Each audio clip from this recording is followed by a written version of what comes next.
economic power. Oh, of course, economic power. If you're asking me, Economic power, because you could buy politicians. exactly. I've never I mean, seen we see it now. Chinatown get And active nobody suspects in any politics, politician. but yet they're able to get whatever they want because of their economic power that they have in all of these cities. Okay. The Chinese, yeah. Have you ever seen any Chinese out there lobbying? No, you don't. No.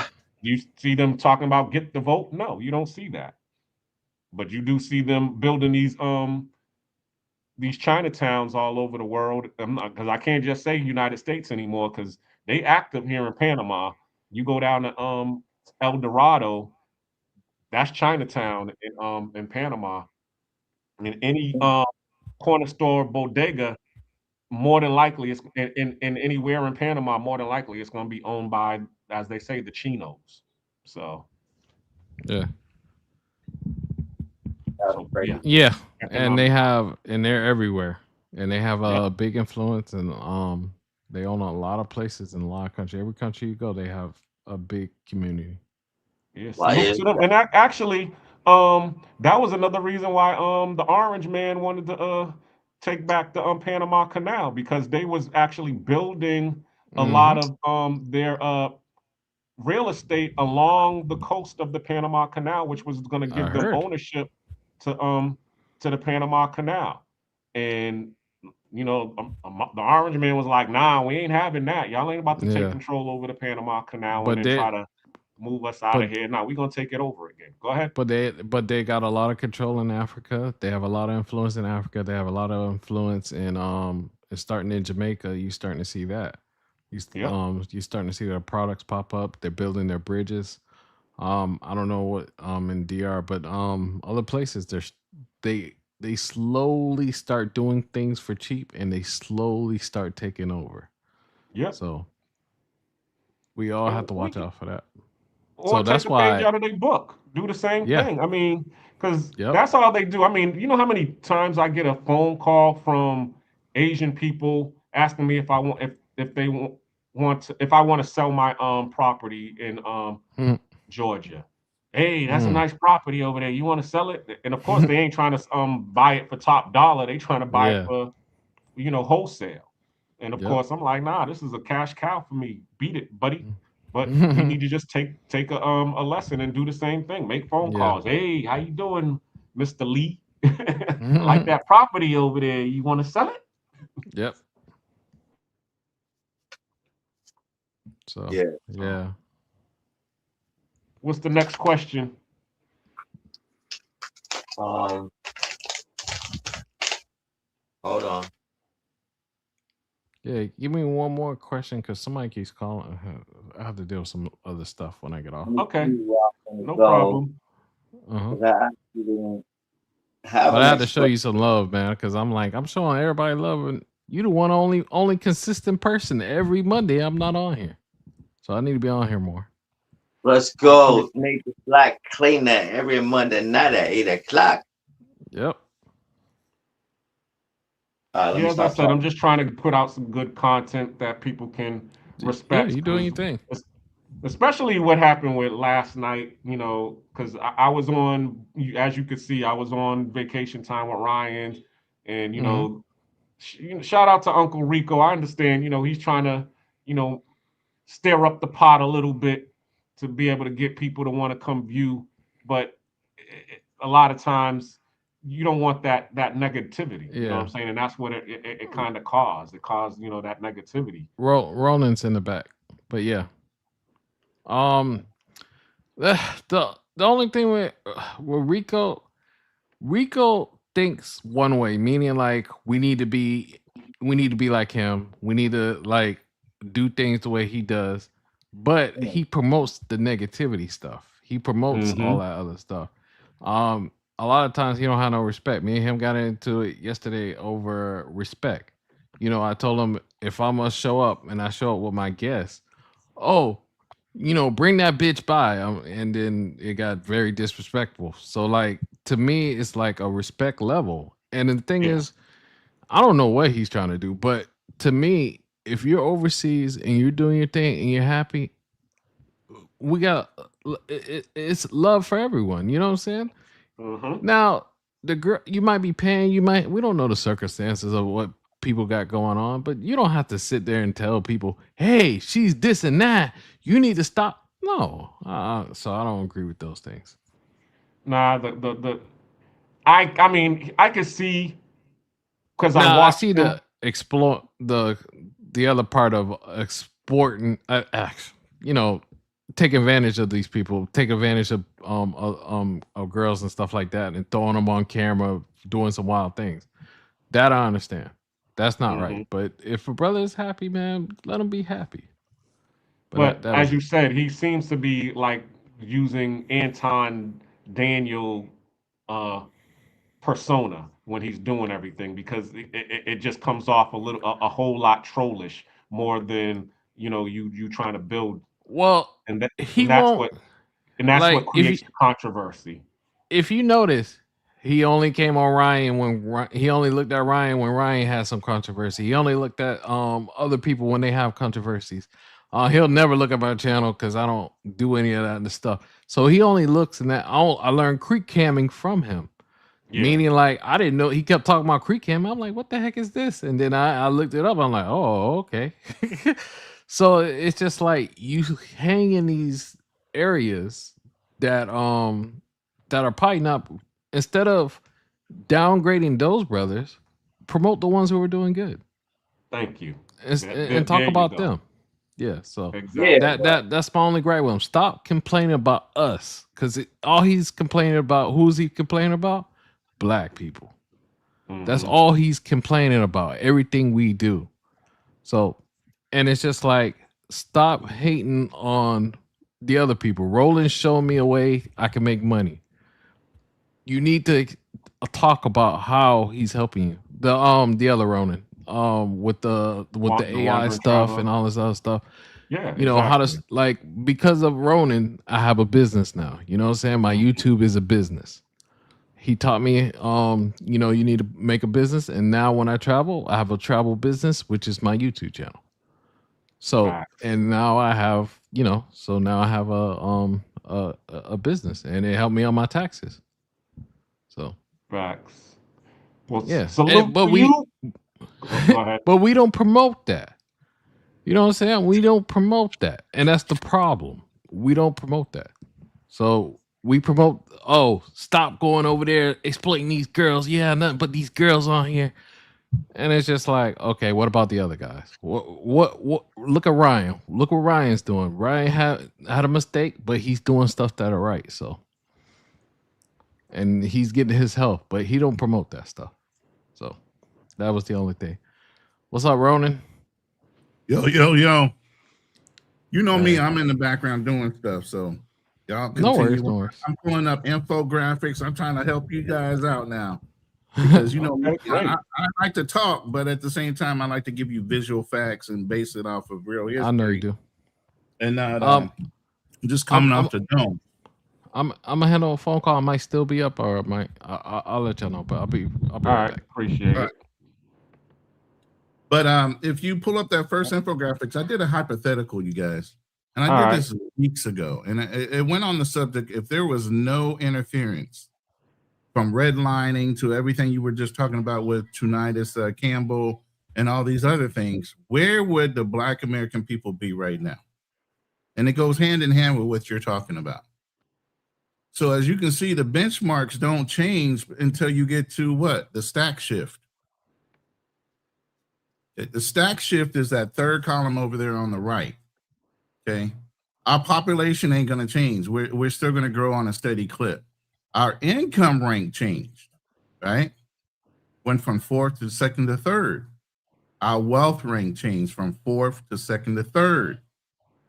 Overall ownership base went from lower because of redlining and everything they did in order to break up communities like Black Wall Street, Greenville, and the town that Tunitis Campbell built. It would be a lot stronger because those things wouldn't have been broken down. And obviously, we learned from other people's wins. So that would have been passed on. You know, Right. the interracial trader thing, it would be a lot deeper. And then our local businesses, we would be able to keep our dollars in our community a hell of a lot longer because those communities and those businesses thrive from one town to another, to one state to another. We'd have a lot more stronger political power. There's a lot of things to come, like you guys said, with ownership. Because what? The politicians are paid for by contributions. We have deeper wealth pockets. We have more ways of controlling the laws for our benefit that help us. I mean, there's a video that came out back in the 40s, or I think it was even in the 30s.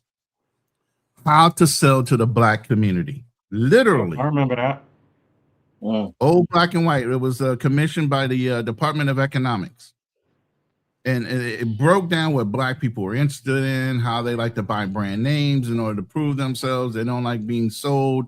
They like being, catered to, and all these different tactics in order to get, back then, trillions of dollars of spending or billions of dollars of spending, and it still goes on to this day. We're one of the highest communities in spending, but we don't have a lot when it comes to our own ownership, and they know it. And that is the key, like you said, Ronin, ownership. Just like we said, ownership. Ownership, ownership, ownership. That's the starting process. So, Unity. hold on. Unity, then the process of ownership. Yeah, but see, I'm working on some things right now. There's some blueprints back here and how we lost that unity. And whether we can rebuild the playbook, especially now. A lot of egos going on, a lot of things going on, that HBIC type of thing. I'm the head nigga in charge type of shit. Going on. That crab in the barrel mentality kind of shit. Where other cultures come over here and they don't have that. Well, why is that? It's because community survival. They already understand what community survival is. They're coming over here with a mission. We've been here. We've been able to do that. We've proven we could do it right after the war, you said, with Tunitis. Exactly. But they saw that, identified it, and started trying to do what to us, specifically, where they don't do it to the immigrants coming in. Matter of fact, they bring the immigrants in to compete against who? Us. Us, yeah. And we still can't see that shit. It's not even funny, right but in your face, right? It's right in your face, and you don't see it. It's dead in our face. It's crazy.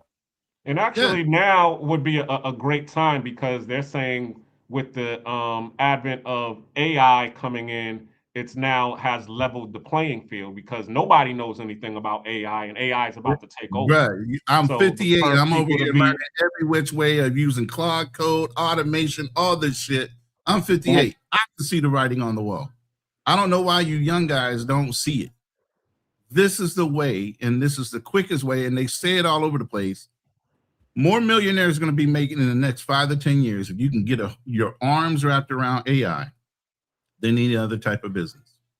That's facts. Because I remember in 1999 when the internet just became made to the masses, and everybody who transferred from whatever career that they was and went into IT, all of them is doing well, very well right now. Well, I came from the IT field. Right after I got in the Marine Corps, I was in the Marine Corps. I was fixing computers, from fixing teletypes. I jumped over to computers. So right after that, I got out and I started working at CompUSA. Went all the way through that into government sales and executive sales. Went through that company to Icon, started selling network infrastructures, and this is way before the shit even took off. iPhone was owned by freaking Cisco Systems, not Apple. Apple brought that fucking name from Cisco Systems.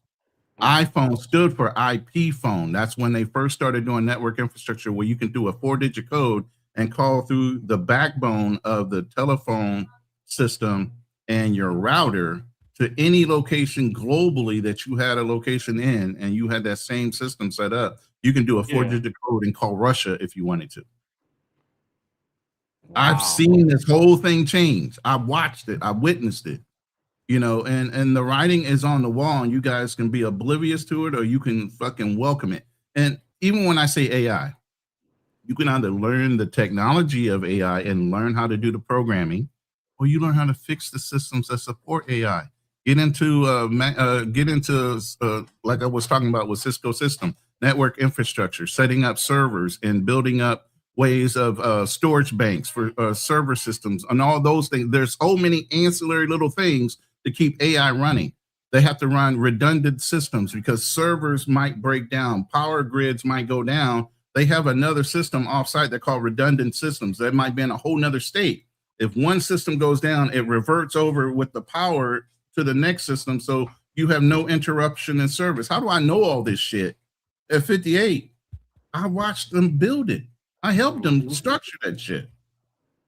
What in the military do you do? 1 is none, 2 is 1. You always have redundancies built into systems. Who do you think taught the civilian world to do that shit? Yeah, and that's what you see when you start coming overseas is that the infrastructure that the military has brought all over the world. STEM is the fastest growing business out there. STEMs. If we all structured ourselves to get into STEMs, China became very instrumental in manufacturing because back in the 60s, they started training all their people in manufacturing and the systems it takes to manufacture products. With them investing in their own people and their own society, pushing them towards that, what are they now? A global leader in manufacturing. What have they done? They fixed their economy to a point where now they're competing with, before there were a whole bunch of dirt farmers in fucking China. Can we do the same thing? Yeah, that we all get on code. Yep. Now, did they do enough to destroy our ability to get on code and pit us against each other to where we can't repair it? We're borderline right there. Yeah, that's gotta stop though. Question. You got the card? At the moment, we done went through the card. We can spin the block wherever you feel like you want to spin the block, Cuzzo. Oh yeah, you can ask Ronin the topic of controversial economics. So what do you think would be the number one problem that we need to work on, Ronin, in order Hold on, I got a whole slide sheet I'm working on right now, and I'm gonna go through it all. Okay. But I know you had some initial questions before you asked me that question. Yeah, we did. Yeah. We are like 2 hours in. Maybe we gotta slow down a little bit sometimes because we done already went through our whole chart tonight, but we still block and we still whatever. No, that's why I come with receipts. I'm gonna draw this shit out. We're gonna talk about it because this is what I love talking about. You know what I'm saying?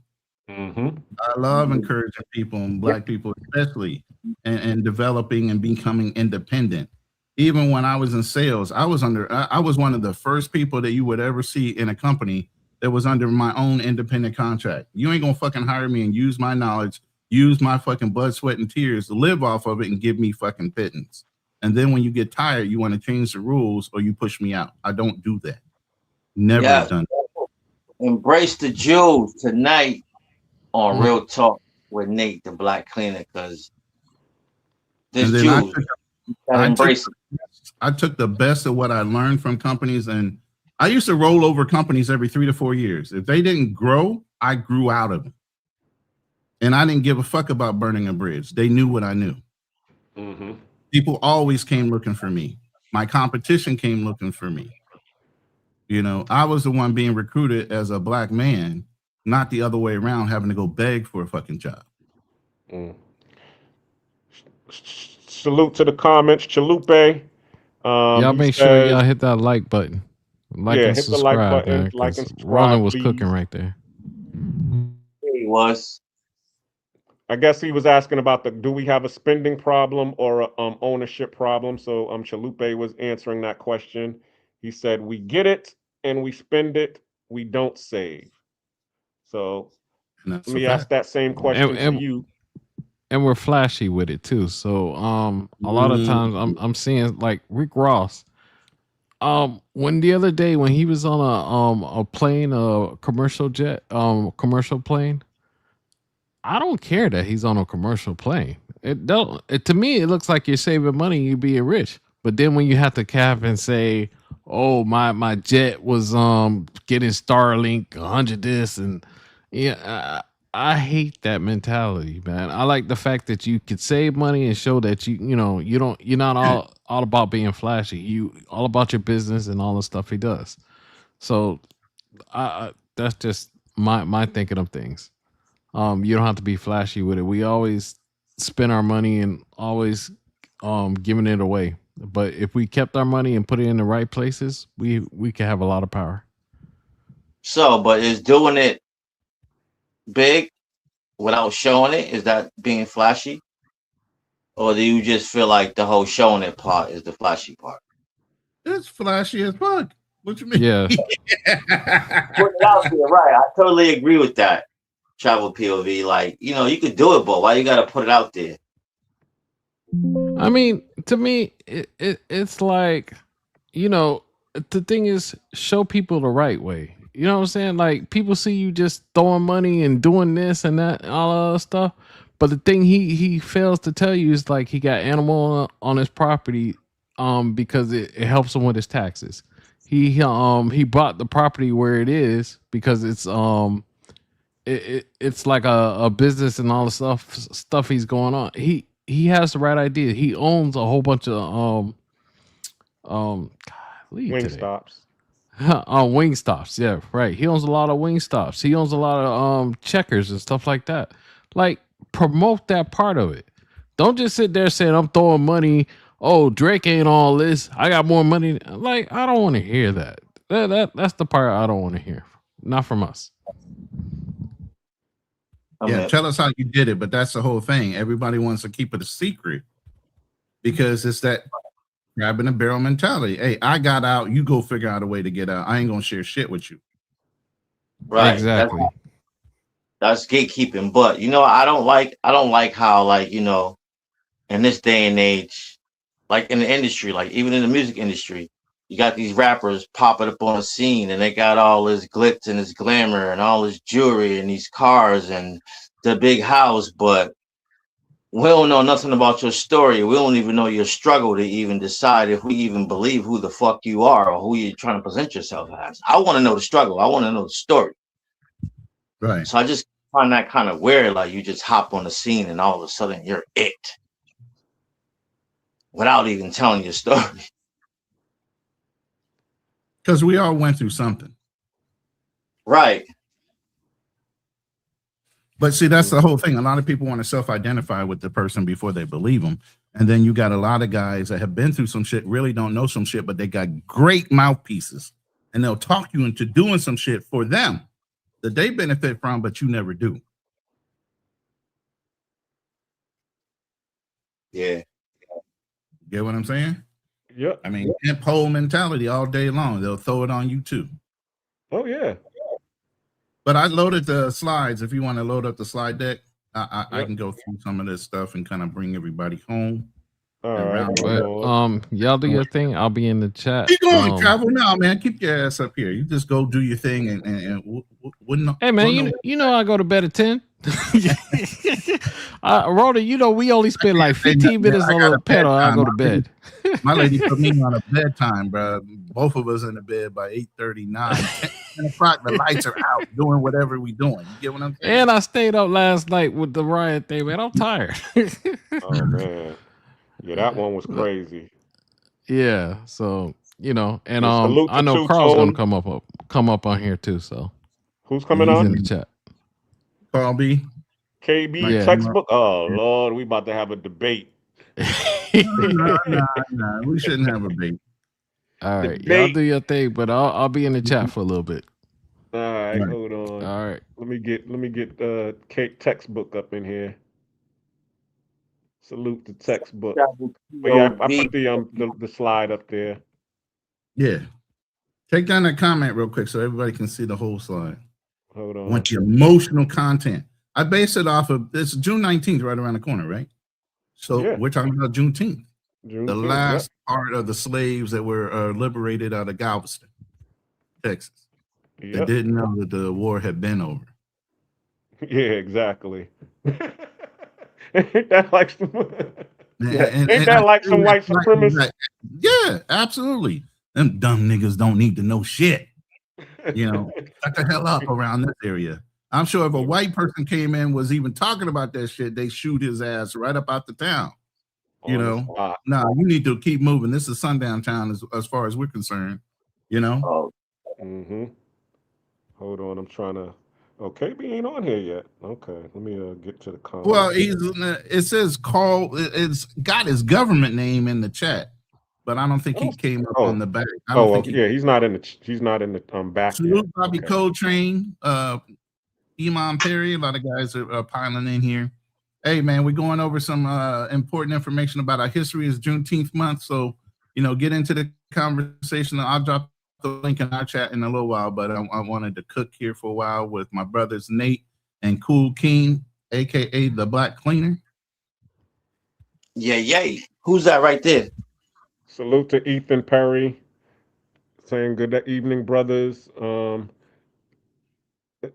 slide is available now, right? Yeah, it's available. It's just if you could take that one comment down, that way they can see the whole slide. The comment, just hit it once where it says hide it or unselected. Yeah, hold on. I thought is it? There it is. There it is, right there. All right. Yeah. See, there's some important emotional content at the bottom of that. So basically, the lost blueprint. What helped us back in the day was it was built out of necessity. We knew we need to get it done. We need to get it out the mud. We've been getting it out the mud the whole time we were fucking slaves. So, things are always born out of necessity. And that's the biggest thing with this slide right here. We were people that knew how to bring things to light that needed to be done. Even if you look at our inventions with the cotton gin, the cell phone, these are all conveniences out of necessity that we wanted. Yeah, think about that. Think about how we build things and how we patent things. We build things to make our lives easier. Life a whole lot easier. And people are famous for that. Here's your boy Tonitis Campbell. I needed to bring him into it, structuring the architecture of a black self-government. And nobody could touch that for a while.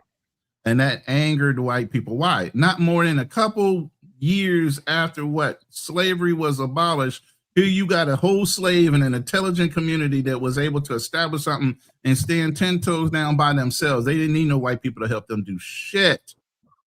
Excuse my friend. And actually, they took, once they jailed him, they took all of his documents and used it. And used them because it was the archetype of what a city should be. Yep. This is what I'm trying to. We have done this repeatedly over history. Think about it. The Moors going throughout Europe and teaching them how to educate themselves, take baths, and all these different things that they brought to those cultures. Then all of a sudden the Moors disappear, and all of a sudden they're the originators of all this technology and smarts and citizenship and how to set up aqueducts and all these things, right?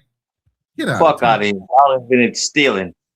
Right. Stealing is their history.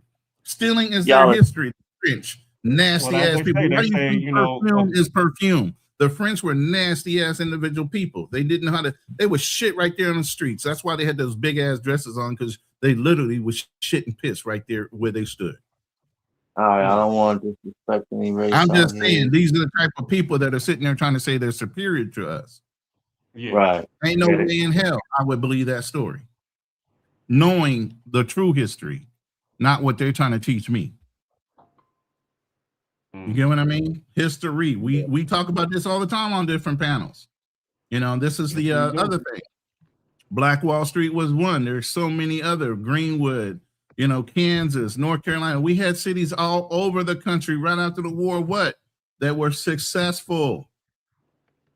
Madam C.J. Walker utilized and took advantage of people wanting to have their hair straightened, especially Black women. She went into the beauty industry. Billions of dollars, huge mansion, thousands of people working for her. We are right next to Rockefeller on identifying issues and drilling down to a solution. That's what we come from. That's our people. We don't work harder. We work smarter given the opportunity to.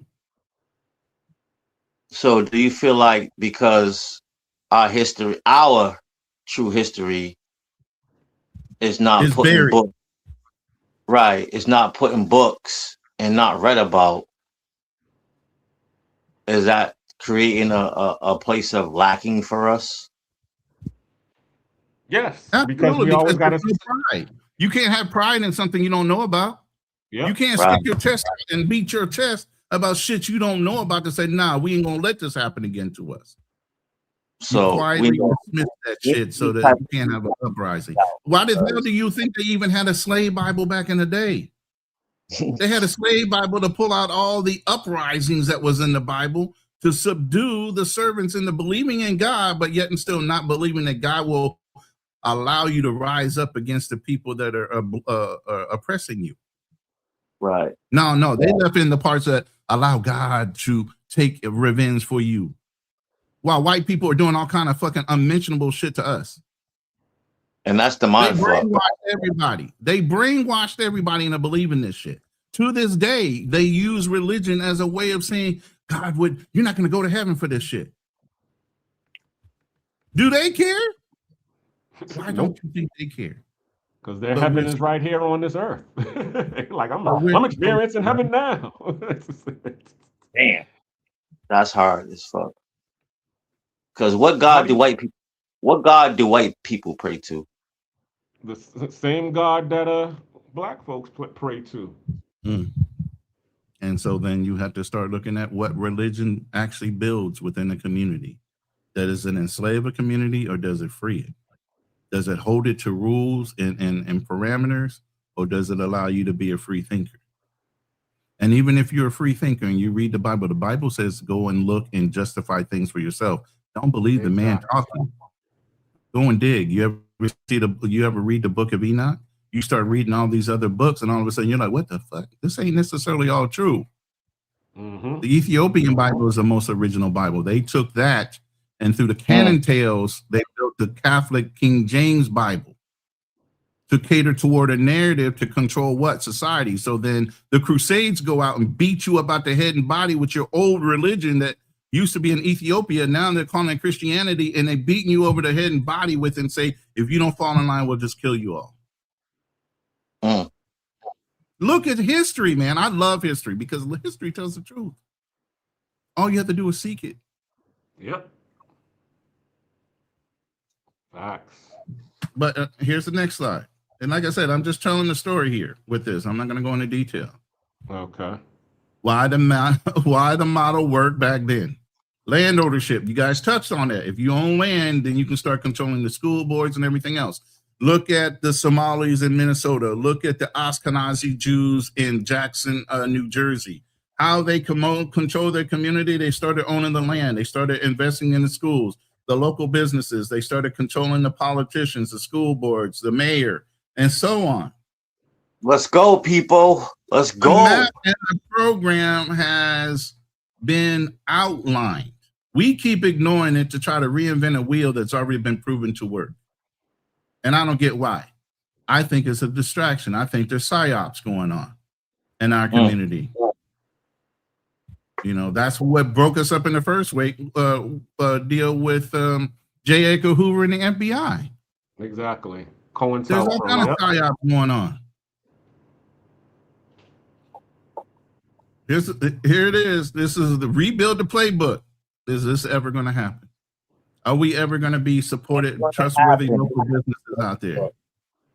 Rebuild the playbook. The whole part of this is trust and building unity again. You know, and none of this is going to work if you can't do that. And when you got strong black independent woman competing against their black males. Within no other community do they do that as harshly as in our own community. Until we can break that cyclical cycle, that none of this will work, because all the other shit was out of built-in necessity. When you got a whole group within a group saying that they don't need anybody, they're so self-reliant on themselves, or they're so self-reliant on the system we built to help them be self-sufficient. Damn, preach, Ronin. You get me? How's that going to work until both come together and say, you know what? Damn all what society taught us. We need to rethink what we've been doing. So we got to start where we even got to go back to getting the black man back in the household.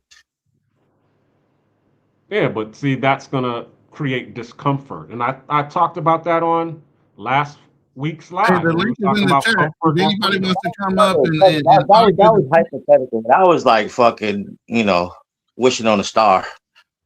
But if anybody wants to argue these points, hey, you're more than welcome. This is all a perspective. I ain't saying I'm 100% right, but I'm right down in the fucking ballpark. I can guarantee you that. Elaborate. What did you mean? That was just wishing on a star. What do you mean? Because, would that ever be a realistic thing? Even how this new generation, how they even deal with relationships. These kids are super weird these days. Agreed. I definitely agree on that. But the point that I was trying to make was the reason, and Ronin touched on it. He said a lot of people feel that they're self-sufficient because there's a system that undergirds them that makes them comfortable. And it's really, they're not self-sufficient. It's that they have a system that makes them comfortable. Like the dog around, who has the collar around his neck. He's not free. He's just fed. We're just some, spoon-fed Negroes. Ronin is speaking about females. Was he not? Was he speaking about females in that? Yeah, I was talking about unity, but in order to rebuild that unity, you have to have both parts that want to come together. Yeah, but they're going to have to have one part that is so bent on being so independent from the other. They're not willing to open up their minds and get back on code to where we work together again. All right, so what I was saying, and I'm gonna land when I finish. We need to even get back to black families. Period. Black families. Period. You don't have to start with the dad, but our family economics these days are way messed up. Hey, Donald, you can hit that link, brother, because I don't like simps in the fucking room, bro. I swear to God. Get up here and justify what black women are doing. Don't sit there and talk from the chat. Get up here and say it with your chest. Oh, I already said it. No, he's talking about somebody in the comments. They're keeping black men put down instead of elevate black women. We truth to know perspective with we need facts and truth. Okay, I just gave you a whole bunch of facts. Show me yours.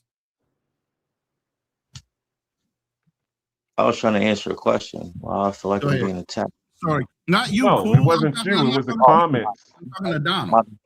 Oh, that's the comments. Yeah. Okay, my bad. I'm jumping ahead of your reading. All right, let's go. Because I can't see the comments. Right. Call B, I'm in the lobby. Oh, Call B's in the back now. All right. Sorry about that, bro. Here we go. Textbook. Shout out to you. I'm coming to get you. And that was the last slide. But basically, this is the outline. And that's the only way. But it also leads back to what? Land ownership. True. And enterprising. Starting black businesses that are supported by black people, keeping our dollars in our community longer, and ownership. Then you can start sponsoring the local government, the city board, the school boards, and so on. And you can start having an effect on what your kids are being taught. And I'm telling you right now, all of us should be in STEMs. Science, technology, electronics, math. What? Go ahead. Well, what's up, guys? I don't typically drop into lives. You don't. On weekdays, not really. I'm usually Oh, studying, okay. but I saw the link, and I'm like, oh yeah, I Oh yeah, think this is a yeah. really good Now topic. you lit that fire under your ass tonight, huh? Yeah, I mean, yeah, I think it's a good topic, and I don't really get an opportunity. I feel like people nowadays, they're so unserious. We don't ever get real opportunities to talk about like topics of substance. So yeah, I had to drop in. All right. So give us your point of view from what you've I, heard I, so I far. would I would say it's a lot more radical. Me and you, Ronan, we usually clash on this a lot. I don't think it's necessarily people starting black businesses that it's going to get the community out of it. I think black people need specific programs from the government to actually get these things off the ground and to make it work. I don't think there is such a situation where you can do all this without government, because other groups of people didn't get here without government either. Right. But you know what, Carl? I agree with you. And you know why I agree with you? Because the Somalis have done it, the Ashkenazis have done it, and so many other communities, immigrant communities, have come in, leveraged the different programs, grants, small business loans, all these other things in order to establish themselves in their community. And because we're so entitled as a people, as I'm talking Black Americans altogether, we ignore some of those plans and policies that are sitting there right in our face, and we don't use them. Well, I mean, I wouldn't say that black folks are entitled, like the Hispanics here, for example, down here in South Florida. Mhm. I think it's a Hispanic that owns our Aventura Mall. But when the Cubans first got here, they got allotted something like $5 to $10 billion, and they were even given free rent and a bunch of programs. We Mhm. had black people in South Florida who were living in poverty who did not get those programs because the U.S. government was just trying to make a point about communism. Nowadays, if you really want to get into some of these programs, it's either really, really difficult to get in, or you're gonna need at least $500,000 if you're looking to open up like a restaurant or open up some kind of like community center. Like you need some serious money. Mm. Didn't used to be that way, but we're in like a new age. Like to give you guys an example, like those there was a property that we were looking to buy down here in South Florida in like a pretty cheap area, right? And the property itself, and this is just like a rinky dink little restaurant. You walk in, and it looks like one of those 1970s 1980s style dive bars. Smells like shit a little bit, and it's on a strip, and it's got basically a 3 or 4 lane street running through it. That property is like $1.2 million. So if we want to get into that or sink any kind of capital into that, we're talking $500,000 at least that you need just so that you can get it off the ground. So Mm. like when you look at the Somalis, for example, or Haitians, or maybe not Haitians. Haitians are a little bit poor, but like if you look at the Ethiopians, the Asians, a lot of those people are coming to America with advanced educations and like a ton of money already. Like my auntie came here. She's a JD. Before she can even qualify for any of her stuff to get here, she needed to demonstrate. She had to have a peer-reviewed paper that she had the immigration board look at, and then she also needs to have a certain amount of money. She needed to travel and leave this country and and exit at least, I think, 2 or 3 times while following the law, and then she also needed to like show her degree and her JD and whatnot just to come in. So you're not dealing with like average people coming out of Haiti or average people. You're really dealing with some of the most exceptional that that country has to offer, typically. Okay, we're gonna spin the block real quick. Hmm. So, why does the success of Black institutions face resistance? This gonna sound crazy and a little radical to people, but I think America is a fundamentally racist country. Oh shit, that was hard. You're absolutely 100% correct. No, but bro, It's if you're a gonna finish it like that, fundamentally racist bro, country. if you're gonna say it like that, you gotta finish it against black people. Yeah, that's exactly what it is. Black people who came from or who come from the United States, whose lineage is from the US. I mean, I think when I say this, a lot of people think that I'm being crazy when I say it. But when you look at the US Constitution in America, codified into law before 1865 after the Civil War, Oh, um, let's you go. know, you had the 3/5 compromise. So that meant that for every 5 slaves that you owned in the South, it gave you 3 votes in the House of Representatives. So the slaves, you have all these rules that people are, you know, all people are endowed by their creators by certain unalienable rights, but then you have a whole class of people who can't vote, who are slaves, and then you're counting them as 3/5 of a person so that you can get votes in the House of Representatives, so that you can affect policy on the Right. federal level. So of course it's fundamentally racist. If there wasn't a civil war in this country, we could have been in the 20th century and that would still be on the books. No jokes. Oh, you got the hand clap tonight, bro. Mhm. Finally agree. Totally agree with you, bro. Good analogy, well spoken. So what do we do about it? Because everybody's now talking about this race war and all of this stuff going on. Do y'all think that it's going to lead to that? Lead to what? Another civil war? Lead to what? Yeah, blood in, blood out. They Mm. say, and that's what they. Somebody said that's what the American flag represents. The American flag, the red is at the top, Mm. and the red is at the bottom, meaning blood in, blood out. If you're trying to change Who America, has you're that gonna much have to. time on their hands to look at that shit like that? A race God. war against who? Who against who? Where do Basically, we? they saying what do we really all they saying is what Ric Flair always said in his spew. If you want to be the best, you got to beat the best. I'm We heavy. done took it. So all right, you want it? Come get it. Because we ain't just gonna give it to you. Blood in, Yeah, blood those out. days are gone over. There ain't nobody just running up on that shit and just taking it like that no more. Exactly. So that'll never happen. And just let me answer this question real quick from my troll JM. Why do you still want to work, Ronin? You can just stop working and enjoy life like Sean from O2O, like my boy. Okay.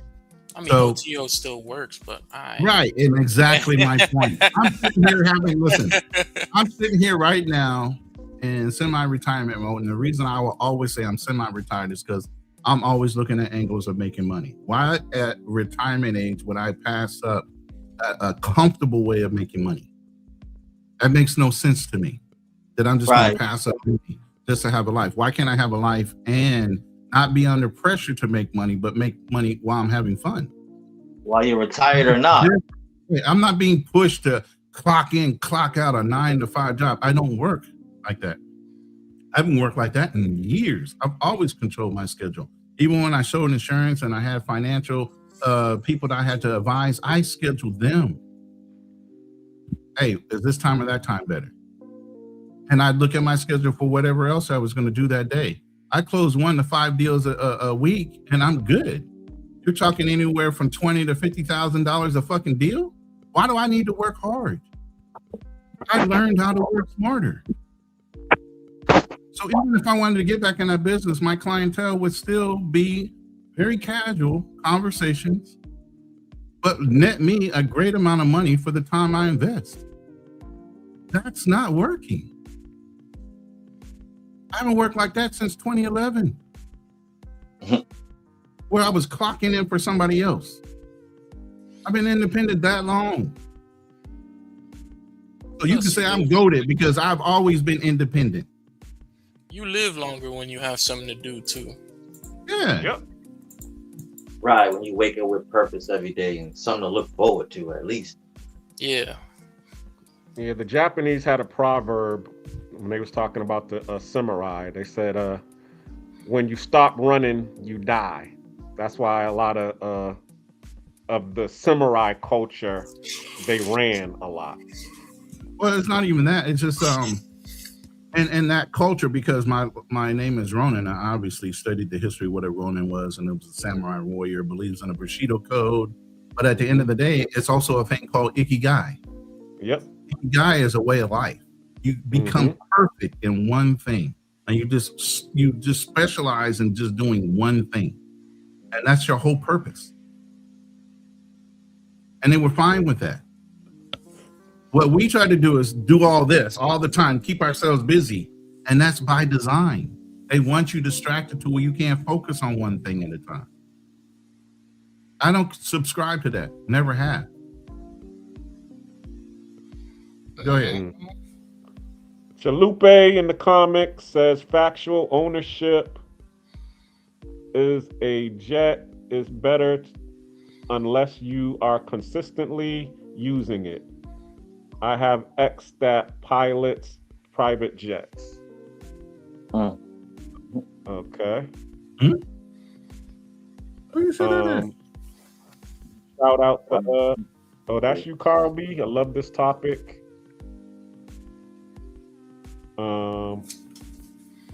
Carl B. Cooperative economics has a lot of problems. Okay. What do you mean by that, Cape? Textbook? What I mean, okay, how about this, right?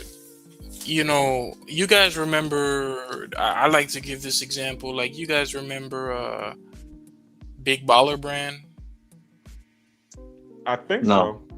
Like, you know, You got LeVar Master P? Ball. Is that No, the Ball no. brothers? Yeah, Is that the Ball yeah, brothers? like with they're in the tennis shoes? NBA, LaMelo. Yeah, they had the tennis plays shoes. for- Yeah, the three brothers that the yeah, father. and then, you know, yeah, so he was selling this shoe for $1,200. And, you know, yeah, $1,200. I swear to God, I'm not kidding. You know, because you could buy, at the time, you could buy the Currys for like two to 300.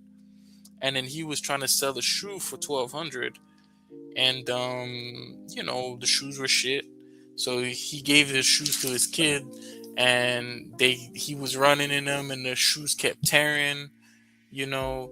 And eventually, every game he would just take off the shoes, and I know the middle one, I forgot his name, but he would take off the Carmelo, shoes, and he would put and then he would just put on some Kobe's, and then and then the youngest one, he signed with Fila, and he's wearing their shoes now. You know. Oh, okay. So you're talking about LeVar Ball. That's who. That No, baller it's brand. not. It's not. Yeah, it's not necessarily Well, about he was the him. original person trying to run it. That was his. He was the father of the three sons. Yeah. Yeah, like Yeah.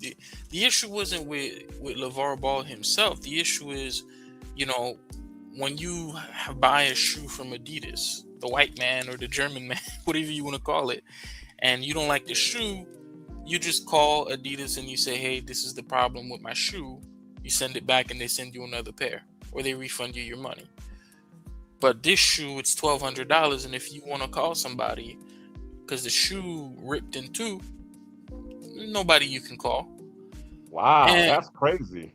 See, I You didn't even didn't know know that? about that, because even with Yeah, Timberland, he said it on Timberland the did podcast. the same thing. There was a warranty with Timberland that if you have any problems with your Timbs, you can call them and they'll replace them. Yeah. No But problem. the nerve of Even if this they is, wear out, they'll replace them. listen, the audacity behind all this is he didn't have a son that was a Michael Jordan. He wasn't a Michael Jordan himself. But yet and still he had the nerve enough to offer a shoe brand with the prestige as if they were all Michael Jordans that he raised. I mean, I commend him looking at it now. Okay, so the eldest one's a fuck up, but like, you know. Alonzo or the other one? The one that got caught in Korea or wherever for No, So he got a full ride to UCLA, went overseas, got caught stealing some glasses, which was crazy because he was rich. So I don't know why he was stealing. So he got caught. They was And at the at cane the his time, ass. yeah, Trump. It was back in Mhm. 2018. Trump actually got him out of jail in China and back to the U.S. So, but like the two sons, they're doing really well. They're millionaires. The youngest is doing really well in the NBA right now. So, I mean, he's got some accomplishments. Two sons in the NBA. But the point that I wanted to make was that, you know, yeah, he started the brand, but he didn't have any of the tools that he needed. He didn't have the capital. He didn't have the institutional support. He didn't have the know-how. He didn't have the manufacturing. He didn't have the customer service. He didn't have, the shoe technology, where he can go to get it manufactured. He didn't have any of those things, right? And Right. that's the problem with cooperatives, or that's the problem or obstacles to, I would say, black business, because it's like, things are so competitive now. You just want to make a piece of clothes, and you can't just make the clothes and sell it. You need some way to get the clothes from the factory delivered. Like Jay-Z bought 3 of these shoes for $3,600, and after 3 months, I don't think he even got them. He said he didn't get them. Let me put it this way, and this is I hate to say it like this. This is one of the problems in our community. We try to do half-ass work and get paid full cart for the little bit of work we do. Okay. If you already know there are brands out there, this is where I talk about not reinventing the wheel. If you already know there are brands out there, if you already know that most of those brands are made out of fucking China, it says made in China, why before you started to make a shoe brand would you not go over to these same manufacturing plants and say, hey, I have a shoe design I need you to produce? That's exactly what they did. But they must have went to the cheapest one, because obviously Nikes don't fall apart. Adidas don't fall apart on the first wear. So they did something to cut a fucking corner somewhere. I see what you mean, but it's the margins, Ronin. It's not that they The necessarily. margin is ungodly. You're talking about $1,200 a pair of shoes, and he ain't even. Hold on. Like Nike, they can sell millions of Jordan 8s or millions of Jordan 6s, right? Right. And after they sell millions, their margin might be 8%, 6%. Like after everything is all said and done. If you're gonna sell a shoe and you think you're only gonna sell 500 or 1,000, you have to put that price up there, because that's just what you have to do just to break even or be like. Okay, man, I'm gonna tell you something about business. You know what I'm saying? But yeah, sometimes I had to explain this. I had to explain this to. I had to explain this. Go ahead. When you're starting out, and if you're not a big name, you can't just go and have mass production and think everything's gonna sell. You gotta start creating the product as the money comes in and the orders come in. And you gotta base the business off of that. So like going to spend this much money and having all this product is like diving in way too soon. Yeah, he used to have pop-up stores and everything else in order to try to sell his brand. And that was the thing. He would motivate people from coming through pop-up stores. Let's go to the comments. We got family in the comments tonight. Black Cleaner, where you at? Or Ronin, where you at? Donald Tavares in the comments. That's family in the comments tonight. That's actually my birth dad, my biological father in the comments tonight. Shouts to my dad, Donald Tavares. I love you, Dad. Thank you for tuning in. Okay, what is he saying? Go to the comments.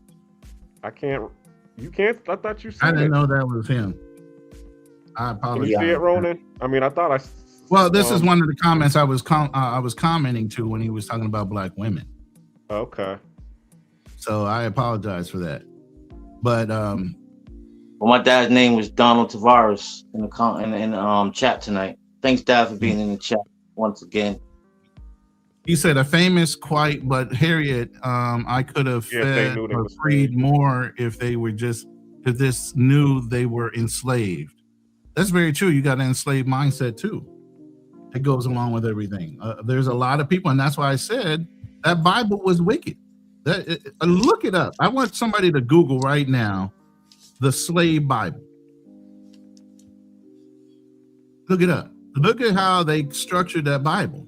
They kept you enslaved just by believing that God will take care of all of the things you need to do. All you need to do is get on your hands and knees and pray and let God deal with them. Mm. That's why we stayed enslaved so long. We waiting on God to answer our prayers because we were such strong faith believers. Damn, Had to man. I believe something.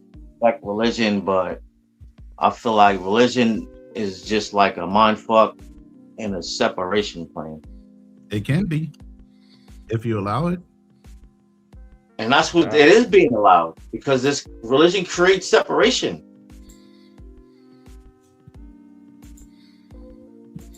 Of course. I mean, there's a lot of doctrine that creates separation. So it's pretty much, as I say, anything in its raw form can work.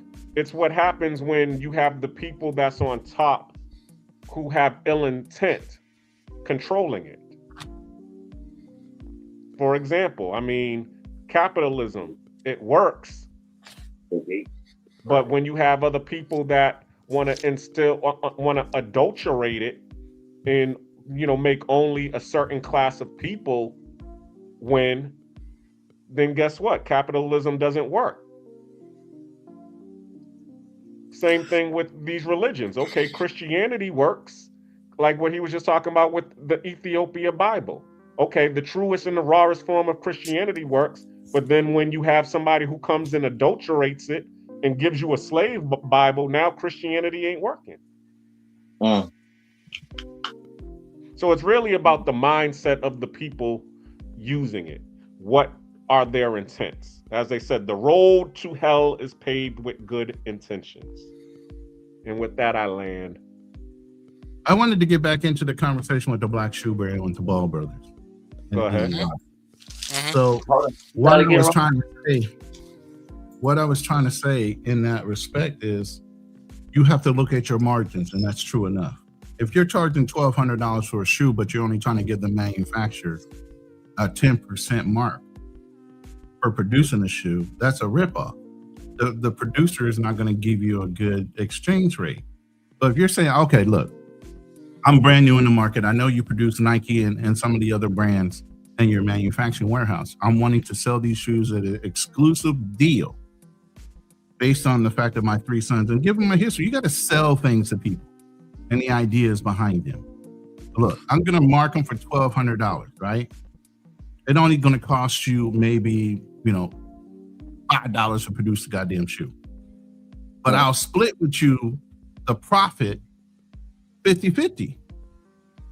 $1,200 shoe, you give $600 for every shoe you help me sell. What do you think the manufacturer is going to do besides be well motivated to produce them shoes at a rate that they will sell faster and they will actually be of good quality? If he's getting $600 for each shoe he makes, way more than he would get from Nike or anybody else.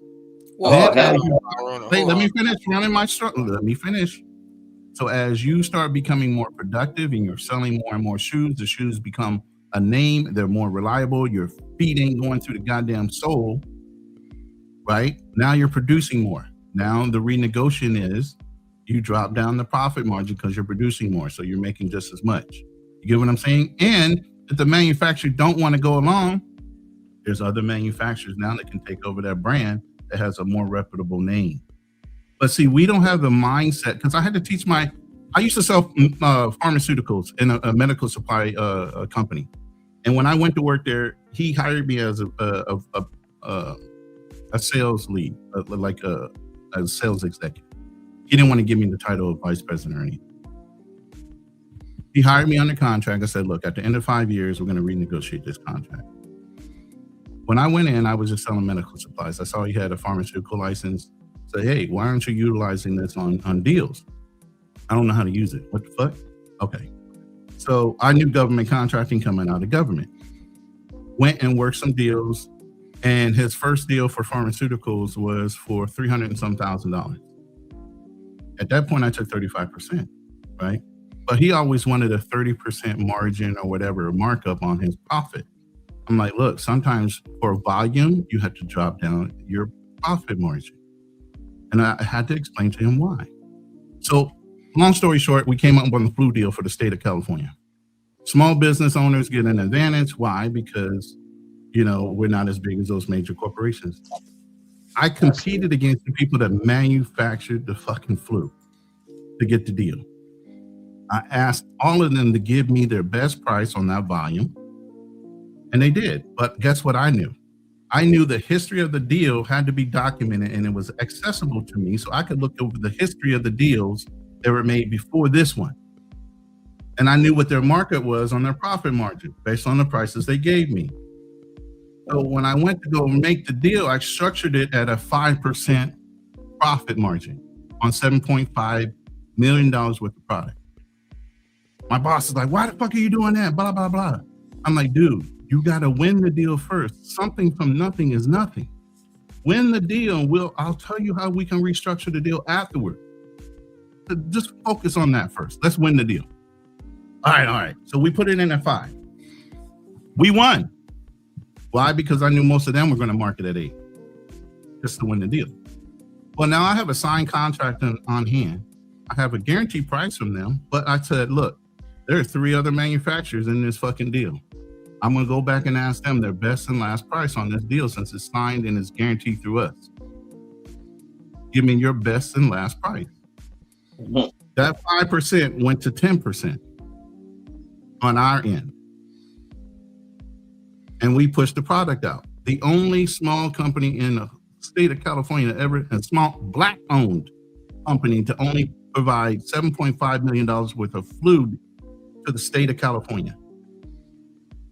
And I did that through a small company. That's why I'm saying sometimes you got to look at the bigger picture. And while you might look like you're getting a small margin now for giving up a lot, it puts your name out there big enough that you can sell later and get the margin you really want. You got to play the long game sometimes. We are so short-sighted sometimes when it comes to business. I want to make my money now. Right. That's so in layman, to everybody listening tonight to Ronin, is he basically saying is just because you spend 6 don't mean you got to make 12. A profit is a profit. It's funny that you said that. Because there was I need to find that reel, but there was somebody that was talking about that. He said that most businesses, they only make 20 to 25% profit on their margin. But a lot of times, Black folks, we're used to making, 100% because, we're coming from the underground economy. But when you get above board, no, everybody above board is only making 20 to 25%. Anywhere from 25 to 40% margin, depending on what you're doing. Labor cost for us was about a 40 to 50% markup. Everything out. Yeah, that's what I'm saying. Even if they're paying, and this is where I even took it to another level once I was being executive at certain companies. We knew if we hired somebody at 100K, we needed them to produce over $1 million worth of profit in a certain amount of time to pay them the 100K. So even though I'm paying you 8K a month, I've made way over that the fucking higher you're at. You get what I'm saying? So then are you selling yourself short for working for somebody? No. Go get their experience and go work for yourself once your name is out there. Because I jumped from company to company. I told you every 4 to 5 years I left a company. But my reputation was out there in the industry. So it didn't matter what company I jumped from, I pulled all my fucking clientele with me. Because people buy from people first, not buy from companies. But people don't listen to the lessons that are being taught. Well, hold on now, Ronin. They were offered a deal, a big baller anyways. Navar was offered a $10 million contract with Nike. And, 10? Yeah. I think it was $10 or $20 million to produce the shoe. Annually? Or just one time? I think it might have been annually or maybe one time. I don't know the structure of the deal. To be honest with you, I wouldn't be surprised if it was like a record label deal or something. But Predator. But he said no. But that's kind of what I mean. It's not so much that they're dumb businessmen, or they don't know. I don't think, or they don't know how to operate, or that they can't find someone to tell them. It's just that black folks in general, they don't own the means of production, because it's not just a shoe. Neither do the white people. Neither No, do that's they. not. I mean, that's not necessarily true, Ronin. I mean, look at Nike, Adidas. Adidas is German, I Where's think. their warehouses at? I think Adidas has some in Germany and China, spread out. Yeah, all over. So they geo-arbitrage there's the fucking labor. They geo-arbitrage the labor. They build a big warehouse. They fill it with the equipment they need, probably at a reduced rate. They probably bought the low-end equipment they needed from China or wherever that was close, locally sourced. They can get it repaired quickly, and they fill it full of Chinese workers at a low rate. Of course. Of course, but when you just to kind of get something like that started, there's a very good reason why, despite Michael Jordan being China gave them incentive to build that generation. warehouse. Wait. China gave them an incentive to build that warehouse there, so they can get the business and the workers fulfilled there. So there's advantages when corporations set up somewhere, tax advantages. I'm not saying there aren't advantages. I'm saying it's a matter of ownership. There's a very good reason why Michael Jordan didn't produce his own shoes. He just had a deal with Nike to get those shoes out, because the apparatus just wasn't there. Why compete against it is really the question, if he didn't have to. Well, true, but if we want ownership, where the idea is ownership, that's how it is. It's like the music industry. All the artists are black, but everyone who's running the actual operations and the industry of music is white. Sony executives. Yeah, but Michael Jordan, at the end of the day, still owned his name. He gave them the rights to use his name for that brand.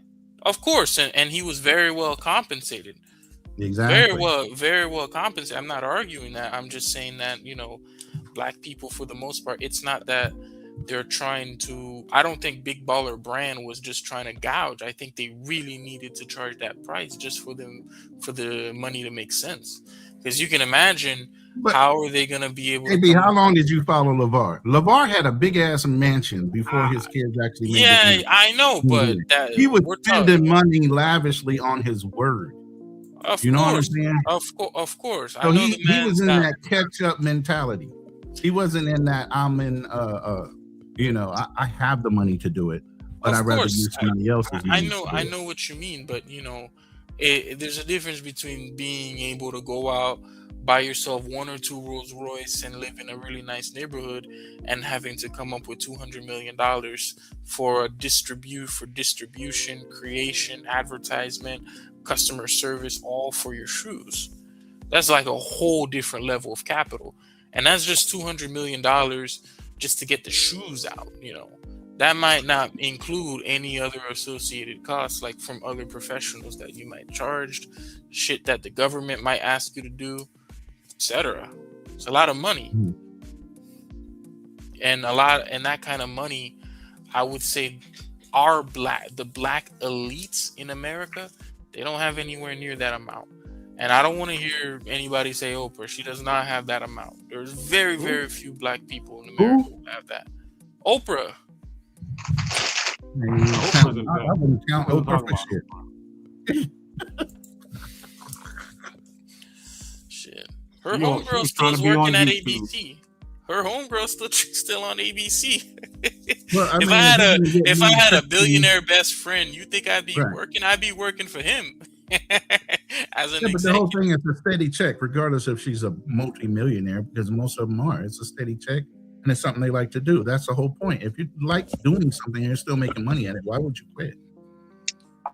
Well, no, because I'm saying when people talk about Oprah, they don't realize that she's more of a facilitator. She doesn't actually own any of this stuff. She connects to that. And even her own network, like her network that they said was, the Oprah Winfrey Network owned. It got sold for $70 million, but people were playing it up like she was like a billionaire. I'm like, no, she's not at that level. I'm not saying she's not a But rich even woman, when but she it's would like, give her giveaways, everybody didn't understand what affiliate marketing was. When she gave her giveaways to the different people in the audience, that was affiliate marketing for her. Yep, affiliate Because marketing. anybody that saw her write-off. give that away, now all of a sudden they're wanting to buy what Oprah gave away. Mhm. That's how she sold that shit. Crazy. I don't know if you guys seen the Epstein emails with Oprah in it. That's a foul bitch. All right.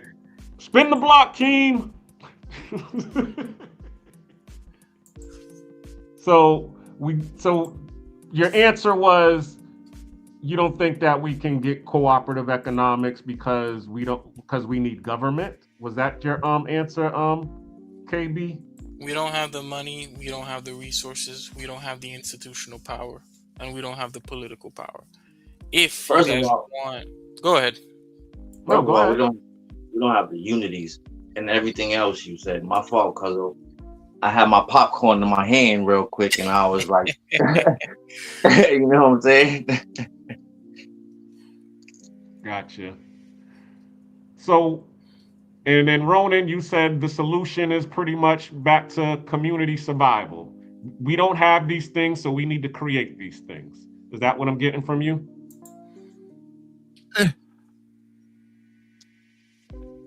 For me, like I said, if you want to keep the dollar in the black community, it has to be at a point where the black community rallies around the product, and that means everybody has to be on the same fucking page.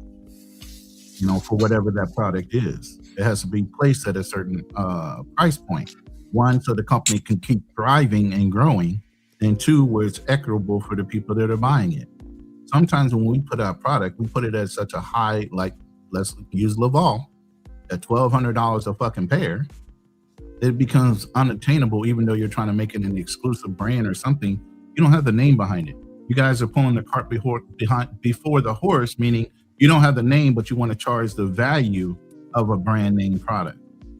Sometimes. Okay. What about Shaquille O'Neal owning Reebok? But we're not supporting Reebok like we do Jordans. That's just taught. Salute Charlie Chan TV, man. Hit the link, brother. Anyway, but here's the thing. Reebok is a brand name. And this is what I used to tell people. I used to go to companies. Yeah, it's a brand name. It's somebody that's name recognizable. It's not like a ball thing. Okay. So here's my mindset with Shaquille O'Neal. Shaquille O'Neal is doing. I used to go into companies, like I said, I switched every 3 to 5 years. I would switch company. The company I'd go to was happy to hire me, and they're like, okay, well, we can't wait to see what you can do. I said, give me all your old clients that don't buy from you anymore. They're like, what? Give me all your old client base that don't buy from you no more. Why would you want them? Watch. I took their whole client list, rebuilt the relationships, and brought them all back into the fold. For that, it netted me an easier commission. Why did I decide to take the old client base instead of starting from scratch and going and finding people who want to believe in the brand? It wasn't about believing in the brand. It was the fucking person that was handling the person that caused the grift. I told you, people buy from people, right? Yeah, exactly. Not the companies. So it was a person that was involved that got that person not to want to do business with you. Not you as the company. It was never you. You know what I mean? So I would wind up returning all that business back to the company. Go, what the fuck did you just do? I just had to fix relationships that were already there for your company, but not with your sales rep. Same thing with Shaquille. He buys a brand recognizable name like Reebok. People know the brand. Now, the reliability, the little things, the ancillary things that might need to be fixed or tweaked in order to make that company grow again might be minor. But nobody wanted to do it. Maybe he sees it that way. Hey, it's a brand recognizable name. I can do some things. I can get some popular players or whatever. I can give them off contracts or produce their own shoe through Reebok, blah, blah, blah, blah, and run it on down the list. There's a map already. Nike did it. Adidas did it. Why can't he do it with Reebok if he fixes the little things? Yeah, same thing with Papa John. Right. He took over Papa John's because the brand was tarnished. I forget the old CEO. But, He basically like I said, did all it's of that. a name recognizable brand. When you buy name recognizable brands, if it's a relationship thing, if it's a whatever, you can identify those little issues and fix it. Yeah, one thing I do know, with all these entities that Shaq has a hand in, Shaq ain't going into it unless he has ownership in it. Yeah, not just like Mike, the basketball player Johnson, Magic Johnson. He's not a dummy. He's brought into companies that were name recognizable as franchises. He grew his business acumen from there, and then he went into ownership of different things because he learned from the ground up on how to structure things. Sometimes you got to start off small to understand structuring, finance, and all the things that take to run a corporation on a corporate level, not as an employee level. A lot of us go into a job just wanting to be employees. I went into a job wanting to know the infrastructure and the workings and how things move to make that company profitable. And as I started learning as in the executive branches I was in and all the different, I was like, dude, I could do this myself. What the fuck? Not everybody goes in with that level up mentality. Some people get comfortable and they cool where they're at. They're paying for your comfort. Thank you. Yep, an employer pays you just enough so that you don't quit, and you work just enough as an employee so that you don't get fired. Bringing Charlie Chan to the stage. What's going on, brother? How you doing? Man, chilling, man. Seeing you brothers was on here cooking up something. Figure I'd pull up and show some love. How y'all doing? Good. Hey. Yes, sir. Okay. What you got on the topic, man? You heard us. You know what's going on. Controversial corporate cooperative economics when it comes to your family or the Black community as a whole. How we fix it? What you see happening right now?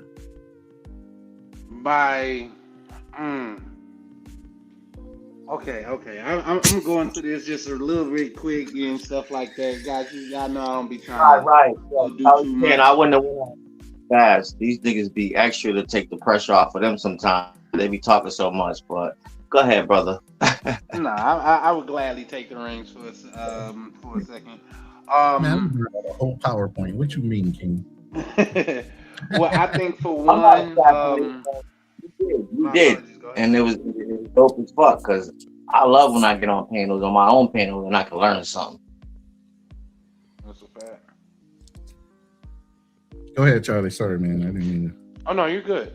I would think, like, say for one, is being the change that you want to see.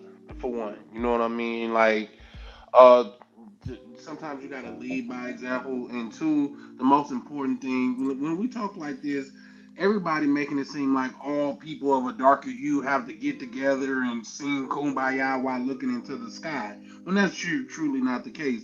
All it takes is a couple like-minded brothers that's moving in the right direction and don't mind sharing it with other people of like-minded brothers, even if it's different sectors, different communities and stuff like that. That's how we could begin to grow, just because we could grow and learn off of each other.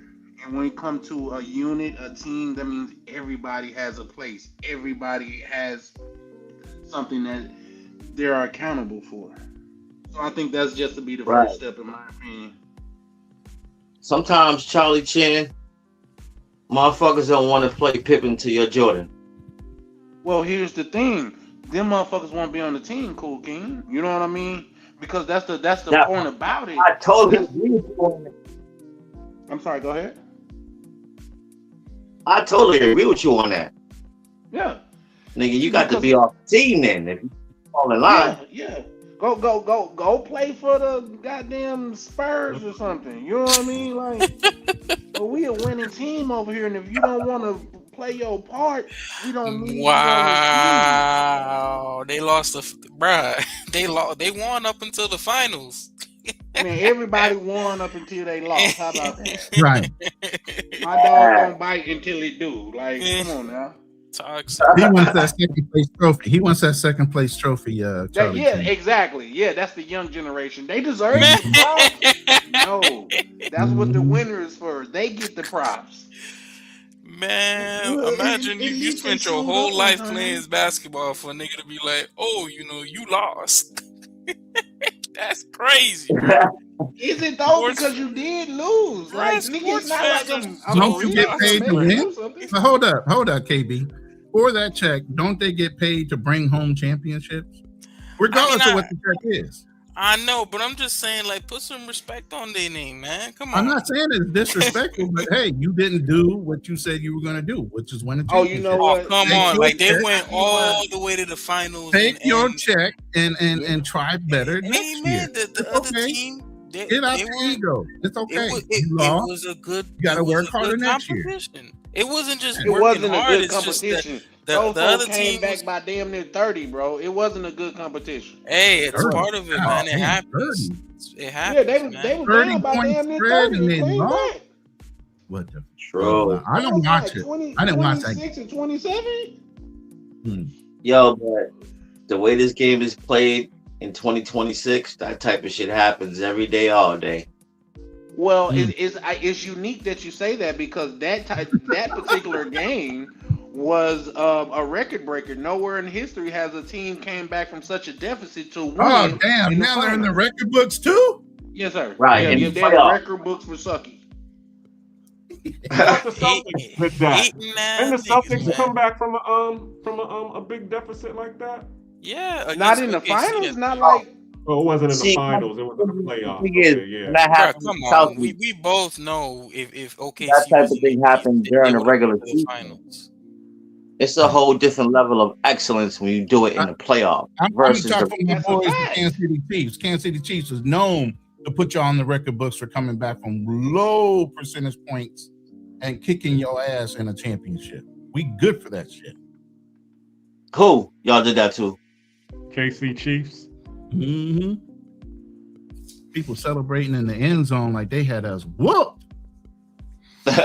We ain't gonna talk sports because the Patriots got the Super Bowl against the Atlanta Hawks. We don't want to talk about that. That's the greatest ever in history. It's the Dirty Birds. It's the Falcons, not the Hawks. Yeah, you Hawks can't is touch basketball. my quarterback. Don't touch my quarterback or you're going to pay. At least I was in Atlanta. Yep, he was in Atlanta. Right, because it was thinking.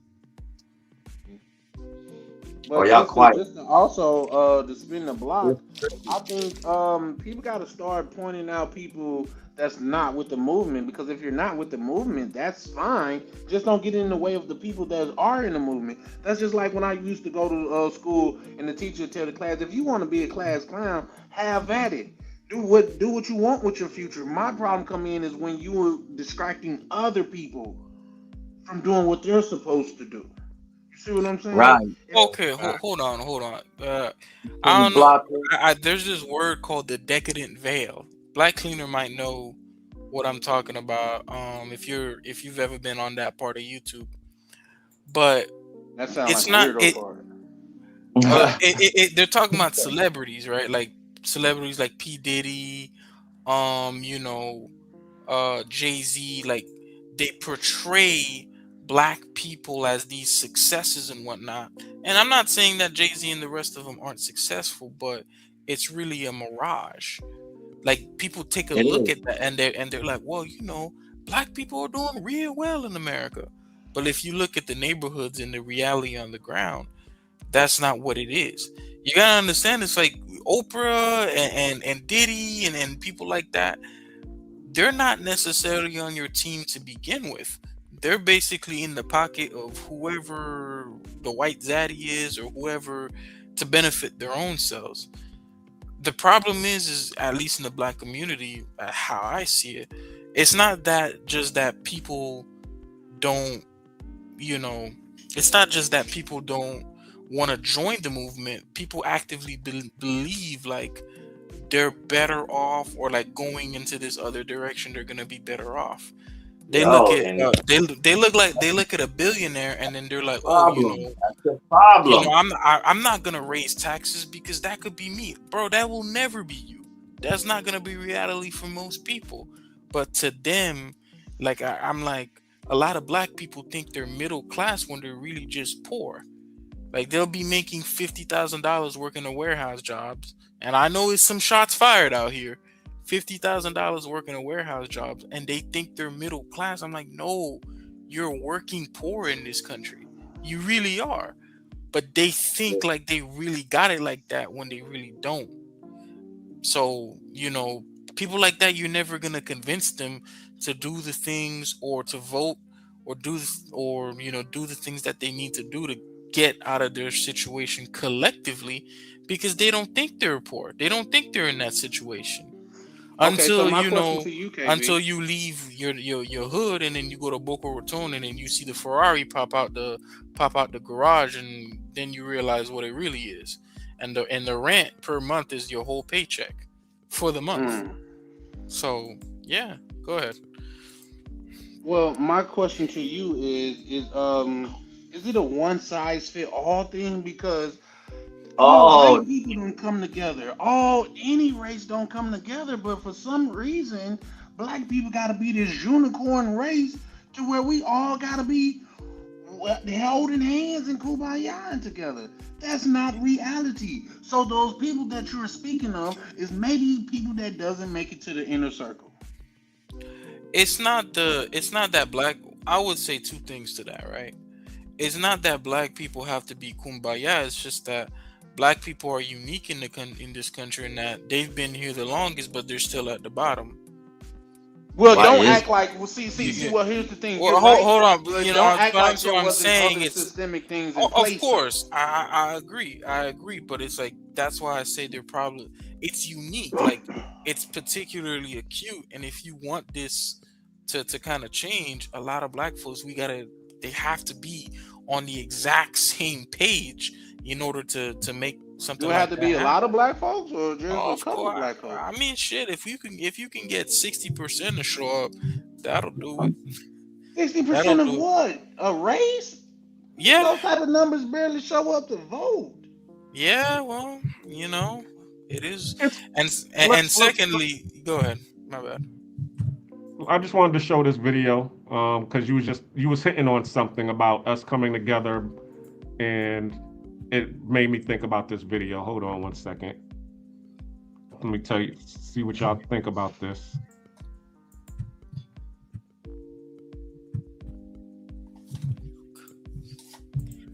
So he built a city where it did, a place where black money stayed black and freedom came with a price tag, a place so powerful they had to torch it to erase it.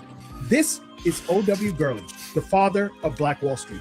Born in 1868 to formerly enslaved parents, he learned early the power of land and ownership. He worked as a teacher and postal clerk, saving every dollar to chase something bigger, self-reliance. In 1905, he moved to Tulsa, Oklahoma, an oil boomtown with opportunity for some, but not for all. So Gurley bought 40 acres of land north of the tracks and said, "This will be ours." He built homes, hotels, and a grocery store and sold land only to black families. Those acres became Greenwood, alive with banks, barbershops, theaters, restaurants, and schools.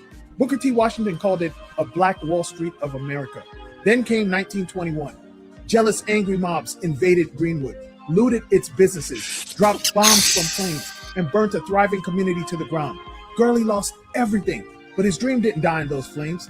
Every black entrepreneur, every Buy Black movement, every community built from the ground up walks in his footsteps. He didn't just build a city, he built a legacy. Say his name, O.W. Gurley. Put his name where it belongs, in history. What's good, everybody? It's your boy, Oshidu Jackson, and I'm back at it again with another video. And today I have a brother that's a content creator. He's also been following the page, and he has a very, very interesting story. He's living. Not the dusty window, not on O'Shea's channel. Sorry about that. That was just a preview. I didn't mean to get that Man, one. you weren't sorry about that. Nah, he wasn't. That was intentional. Nah, toot your horn, That was right an there. intentional Toot your plug. horn. Shit. That was Shout out to intentional. you. Toot your horn, little nigga. Say it with Yeah, your for chest. sure, for sure. Let's go. You gotta say that with your chest. Yeah. So what do y'all say about the OW girly? Because he was touching on that. So you don't Well, think that I mean it was done before, it was just destroyed because of what you said earlier, fundamental racism. So you don't think that we can overcome the fundamental racism and do it again? We I just know we talked can. about how you said Oprah doesn't have it, but we do see that there are companies that are being run and owned by Black people in our community that we can actually link up with to be able to, do a lot of the things that we're doing. So what do you say about that? Well, like I was saying, that's why I brought up the $1,200 shoe. When I go to Black businesses here, I want to say there was like a whole buy Black movement on on DoorDash. Most times it was shit, if I'm being honest with you. The prices were really high, and the amount of food that I got when I went to Walmart or when I went to literally any other chain restaurant, not only was the food better, but I actually got more food too.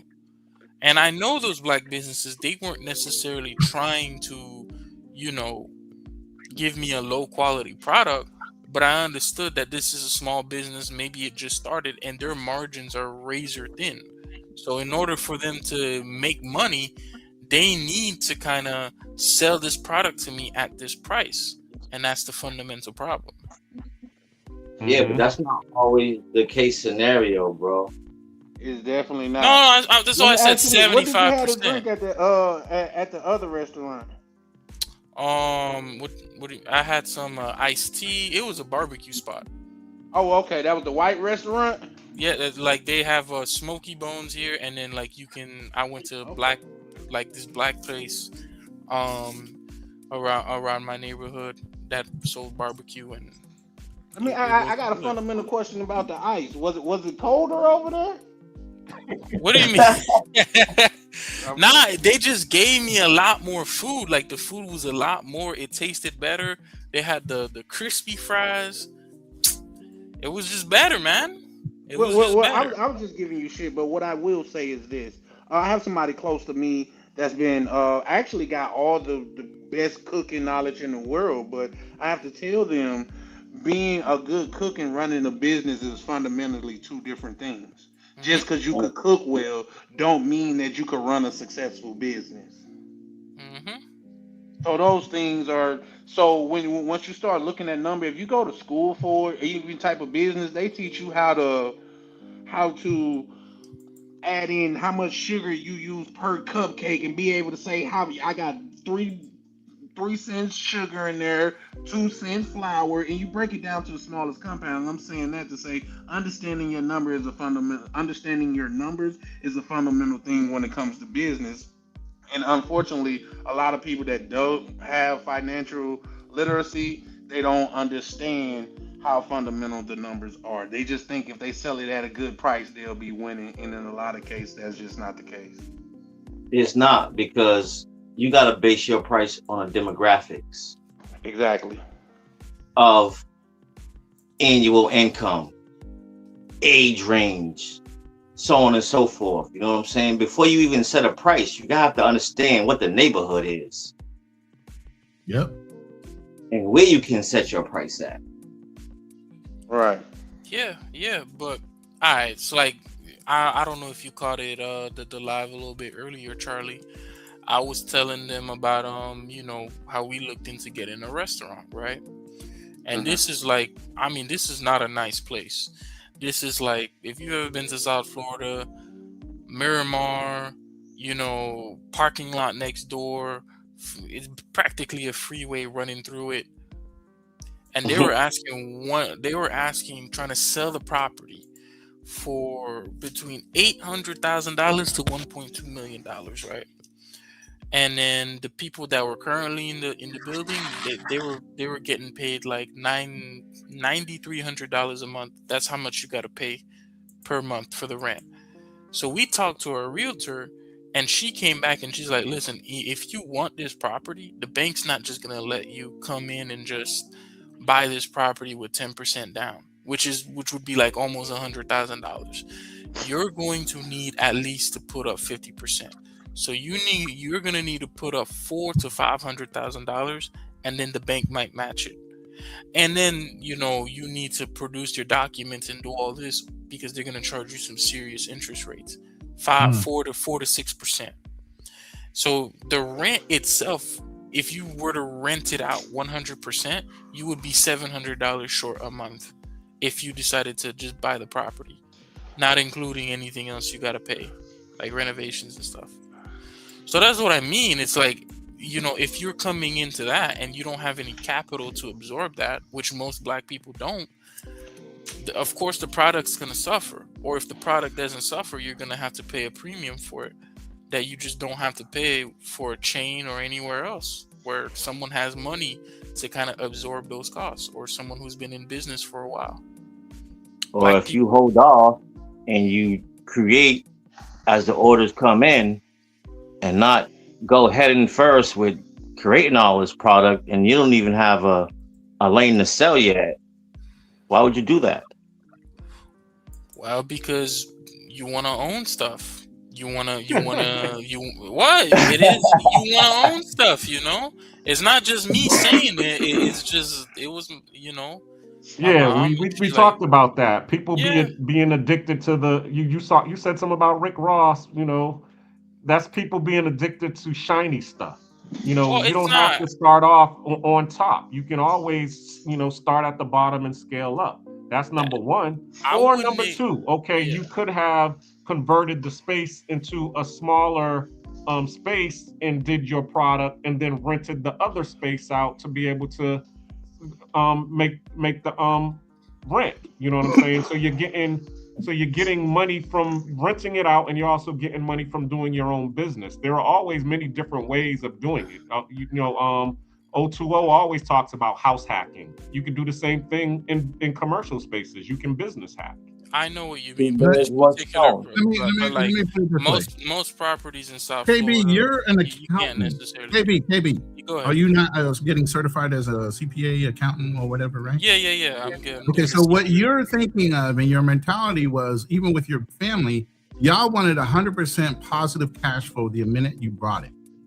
One, you get to offset your taxes for buying a property like that over a period of time, appreciation, right? The $700 negative that you would have had to pay in addition to giving up a little bit more deposit could have been an offset for a loss amount that you could pay or protect some of your other earnings because you had to pay that extra $700. It wasn't profitable, right? So there's all kind of ways that you could have looked at that, but you looked at it as, we can't make this 100% profitable even if we gave up 50% on the down.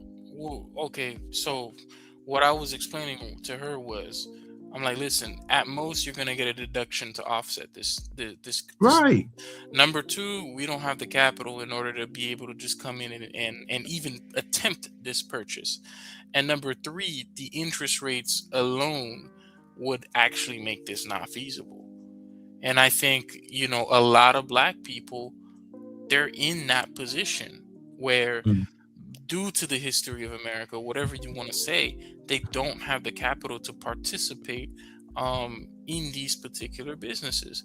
And when they do participate, it's not that they're trying to put out a bad product or they don't understand. It's just that they can't really compete. They put themselves under the gun and behind the fucking wheel where the rock is rolling faster than they can produce. All right, so quick question, because KB is... If Black Cleaner, if you can pull that first slide to the left. But go ahead, Blue King. Sorry. So, it kind of sounds like KB is stuck in his ways, but that's okay. So my question to the panel, would you guys rather the journey or overnight success? The journey. How long? Because if you have overnight success, when you fail, you know how to fix it. If you go through the journey and you start to fail, then you know what you need to go backwards and fix. But How I got long 2 is the slides, journey? Black Cleaner. Oh, go ahead. If you can pull up one slide. Go ahead, Charlie Chan. I just want him to pull up the slide while you guys are talking. No, I was just asking Keem, how long is this journey? Doesn't matter. It don't matter how long the journey is. Would you It prefer the actually journey does. or overnight You success? control the journey. You All right, control so the journey. let's base the journey on a 5 to 10 year basis. Okay, well, in that case, I would probably go more or less with the overnight success, and I'll tell you why. Um, Guys, when you think about it, wealth is measured in time and not dollars. Because if it takes an individual 20 years to make $1 million, and it take me 2 years to make $1 million, whether I made it at the end of his 20 or he made it at the beginning of mine, who is more rich? Who has more wealth? Mm. So You see who what I'm has more saying? wealth in the The journey or person the that were overnight?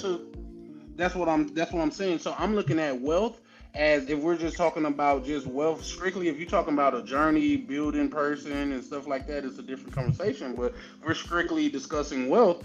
Give me the overnight success so I could continue, so I could get to that life that I need to have.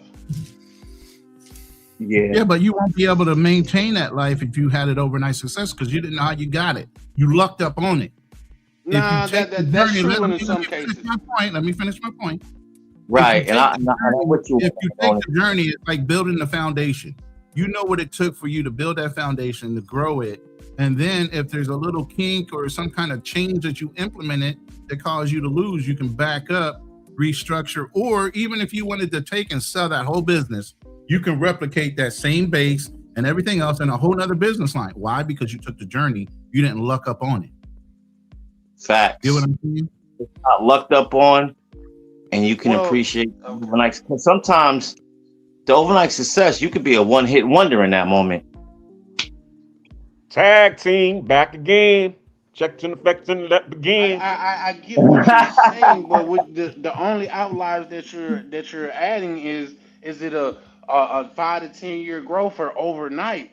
If you get it overnight and you know how to scale a business, they got a book that's called a $500 startup, to where you should be able to get any idea off of the ground and going, far as a micro level.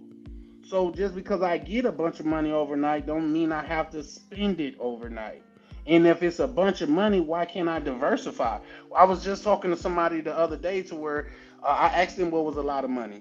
They said $100 million. I said, if you had $100 million, what would you do? Oh, I would start off little and get me a house back in our hometown, and then I'll open a business and work like that. Like, that's just, I just wanted, I asked them that to see what their their thoughts and things was, not knowing that when you talking about $100 million, you're really not talking about physically working anymore. Because if you put that into a dividend that's paying you 10% per year, that's $10 million a year. So why would you have to physically go out there and work for? So it's all in the situational thing. That's why I say whether it's overnight or 10 years, as long as I got that money, I will take overnight. Could respect that.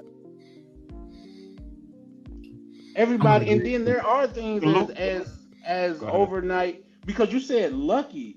I wasn't under the term that someone got lucky. Like, say, it could be a period where a person came out with a stellar ass product and they blew up. Y'all remember the stop drop commercial, the little cushion that you put on the side of your seat for to stop making shit fall between your seats? They say that person made millions of dollars off of that.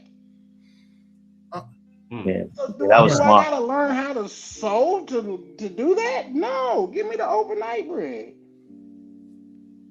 But It takes 30 years to be an overnight success. That's how I know about it. you also But gotta I respect. wanted to salute Low Key Lux. Thanks for supporting the channel. Ronin, I know you want to look at the slide. Do you want to read the comment before you look Yeah, at your sure. slide? That's why I made the slide, because Loki brought up what is middle class. He said, I think the middle class is definitely narrowed over time. Also, social media has made things that are upper class feel like they need to be maintained by the middle class. So Yeah, the middle class has always been reaching to perpetrate like the upper class. You live above your means. But somebody actually asked the question in the chat, and that's what made me make these two slides, is what is middle class? Now, by government standards in 2024, the medium income was $83,730. Now you can look at the breakdown, low, middle, and upper. Right. But then it comes down to cost of living. If you hit the other slide, Black Cleaner, I broke down cost of living instead of it being in the middle. I have a separate slide for that. So I'm gonna take this one down and remove it, just so you only have one choice. Oh, hold on, KB. Let me finish my spiel because you haven't seen that's the other household. That's household. right. So And so then I just said, here's a household. This is the average cost of household income, depending on what part of the country you live in. That means because that could be really skewed if you live in inner city, upstate New York, versus being somewhere in a country in a small town. But they're saying the average monthly income is about $1,400 as far as rent. Food is $846. Electric on the average is $144. And then internet ranges of $96 a month. Your overall basic monthly income is about $2,500, which means a basic annual income of bills alone is $30K. So even if you're making $50K and you're spending $30K of it, are you really actually living? Is the point of the slide. No, you're maintaining. Thank you. But go ahead, KB. That's all I wanted to show. Oh no. Well, before KB goes, I want to bring 020. He's been waiting patiently to say hello. So what's going on, 020? How you doing? Good, my brother. Can you hear me loud and clear? Yes, Yep. sir. He's all relaxed. You know it. It's the Yes, sir. CEO Yes, and the fisherman once again. What's going on? What's going on? Shout outs to the panel. What's going on, CEO? Much respect, much respect. Now, I'm not so much a CEO, so I don't want to take no accolades that I've never actually sat in. I never sat in the shoes of a CEO. So shout outs to the CEOs though. Okay. And So I what wanna do you take say that about accolade. tonight's topic? Controversial economics. Yeah, I don't know when you joined in. I know I sent out a link, but I don't know if you Kind joined of in. just joined in because I've been listening for a bit, but I kind of just joined in, so I kind of wanted to maybe just go where you guys are at, or just go at the title. So just let me know which is best, Black Cleaner. Wherever you want to fall in, comfortable, do you, brother? There you go. Okay, cool. Bet. Controversial, cooperative economics. I think, yeah. I mean, it's a market, so whatever people decide to do, they can figure that out. If you're talking, I'm pretty sure you're talking about Black focus and centric, right, Black Cleaner? Yeah.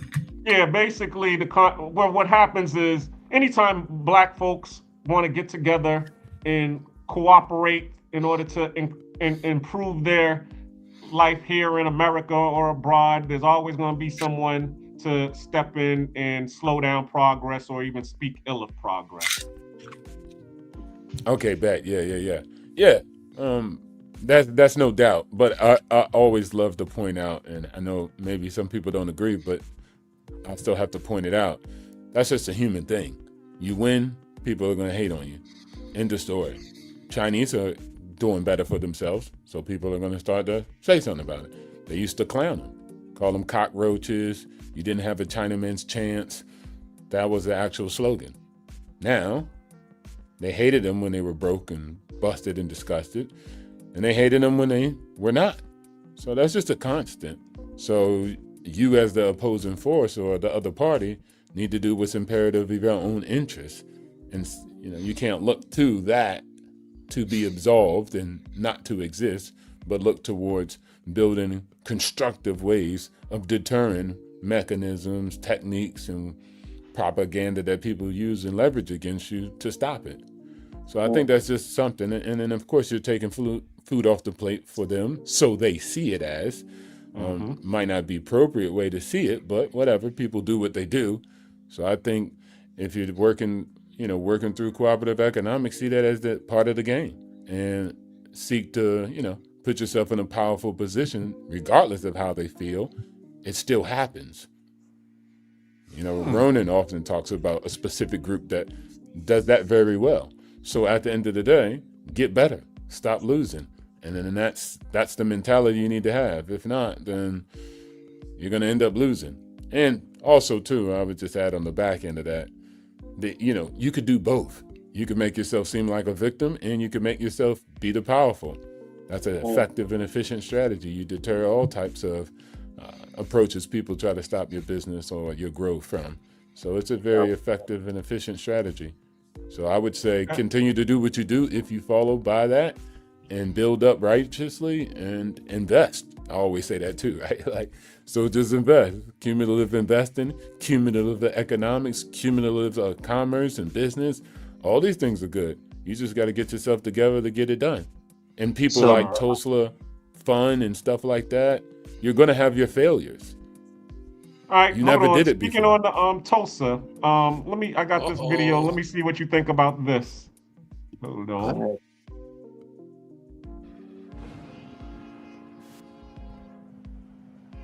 Bombed its own citizens from the air. 1,256 homes burned, at least 300 people killed.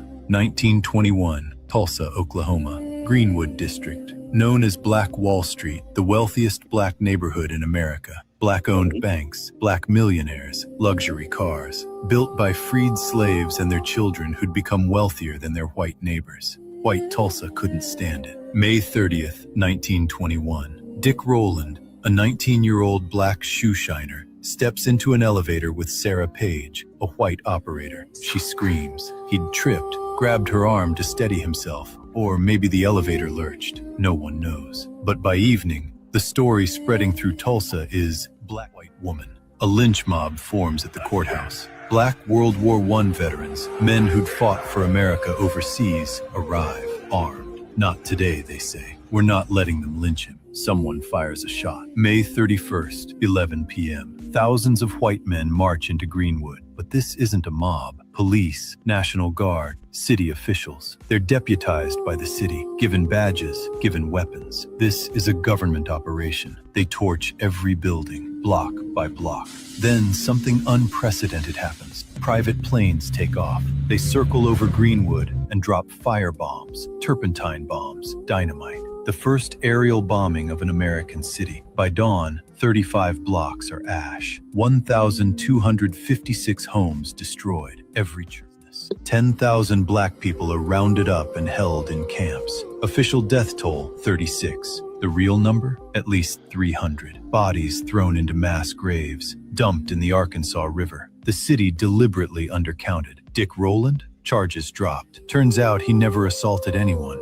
Sarah Page refused to press charges. The entire massacre based on a lie or a stumble in an elevator. Not one white person was arrested. Then the cover-up. The Tulsa Tribune destroyed its archives from that day. Textbooks omitted it entirely. Survivors were told, if you talk, you'll be arrested. So they stayed silent for 75 years. 1996. The state finally opens an investigation. Survivors, now in their 90s, testify for the first time. 1997. Forensic teams start searching for mass graves. They're still finding bodies. 2021. 100 years later, the last 3 known survivors file a lawsuit. Yeah. Not one white person was ever prosecuted. Not one family compensated. Yeah, this is dead. What y'all think?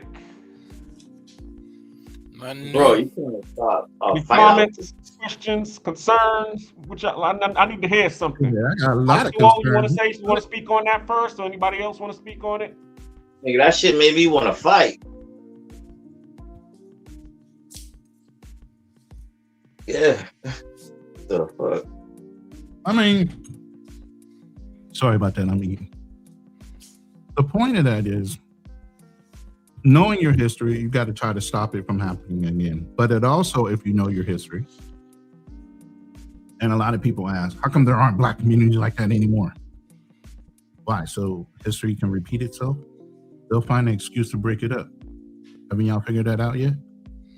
So you go and do and build on your own, you know, and that's why even with the idea of cooperative economics, specifically in our community doesn't necessarily work where other communities can come in, because like I had on the slide, there's a built-in necessity of them having to unite to start to build from scratch where we've already been here. You get what I mean? Mm. So the projection looks a lot easier for them to be successful because of the fact that they have that built-in necessity of uniting and working together in order to get ahead in a brand new country. You know, that built-in necessity for us, I think we're more in a survival mode type of mentality based on all the things that happen to us, that you have to break that first before you can allow yourself to become successful. You know, certain people get it. You can't let your history define who you're going to be. You know, O2O is a seated example of that. No matter what his environment was, he was able to strive above it and focus on the things he needed to do in order to get ahead in life, and not stay in that mourning mode of all the things that were done to us or our family. True, but a lot of times, you know, it's based on opportunity. You want to unpack that, King? It's based on opportunities, where you grew up, what type of environment you grew up in, how your parents were, and you know, things of that nature.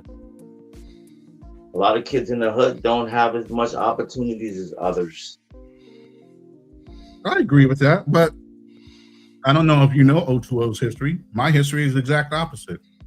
I came from that gangster mentality. My family worked for the fucking mob. You get what I'm saying? I wasn't disadvantaged at all.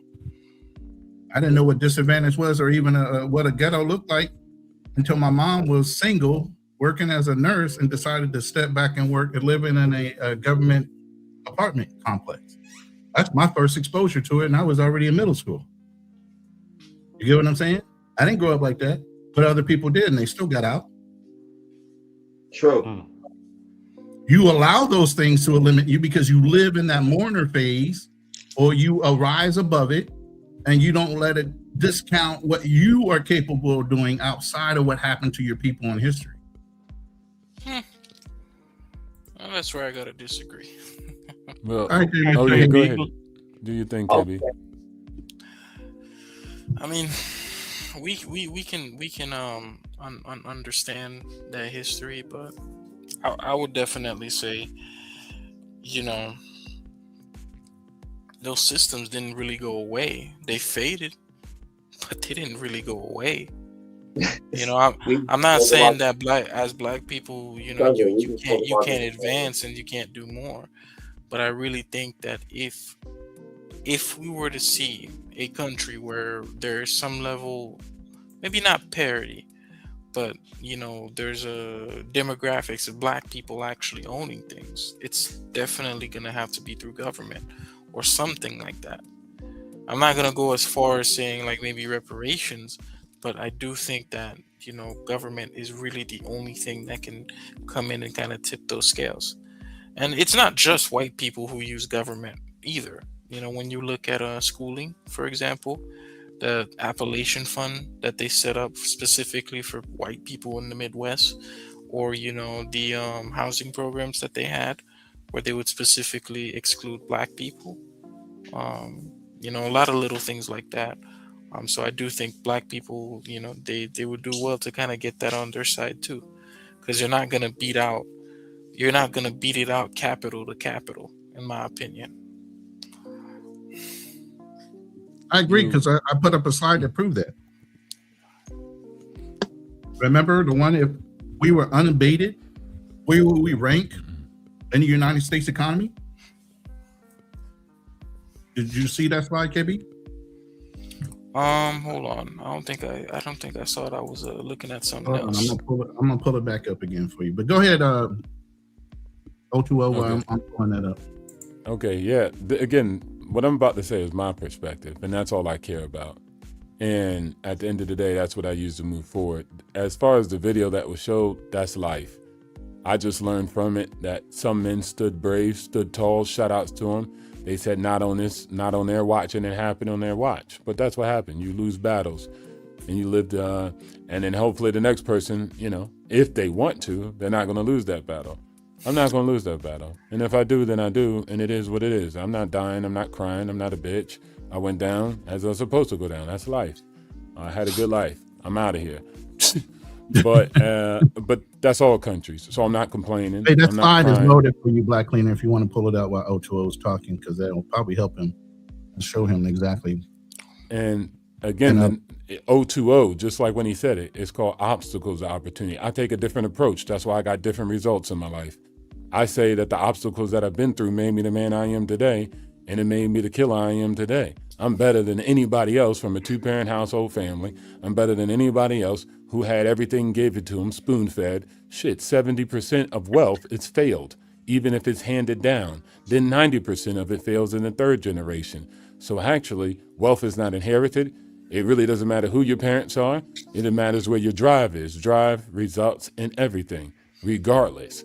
I can have $1 million. If my kids don't want to do it, they will not do it. End of story. If I want to do it, I will do it. End of story. There's nothing in my way. Humans are amazing. They can adapt and they can evolve to anything. So at the end of it, when I hear about everybody else's wealth, that's their choice. They have a choice not to focus on wealth. They have a choice to do this and do that.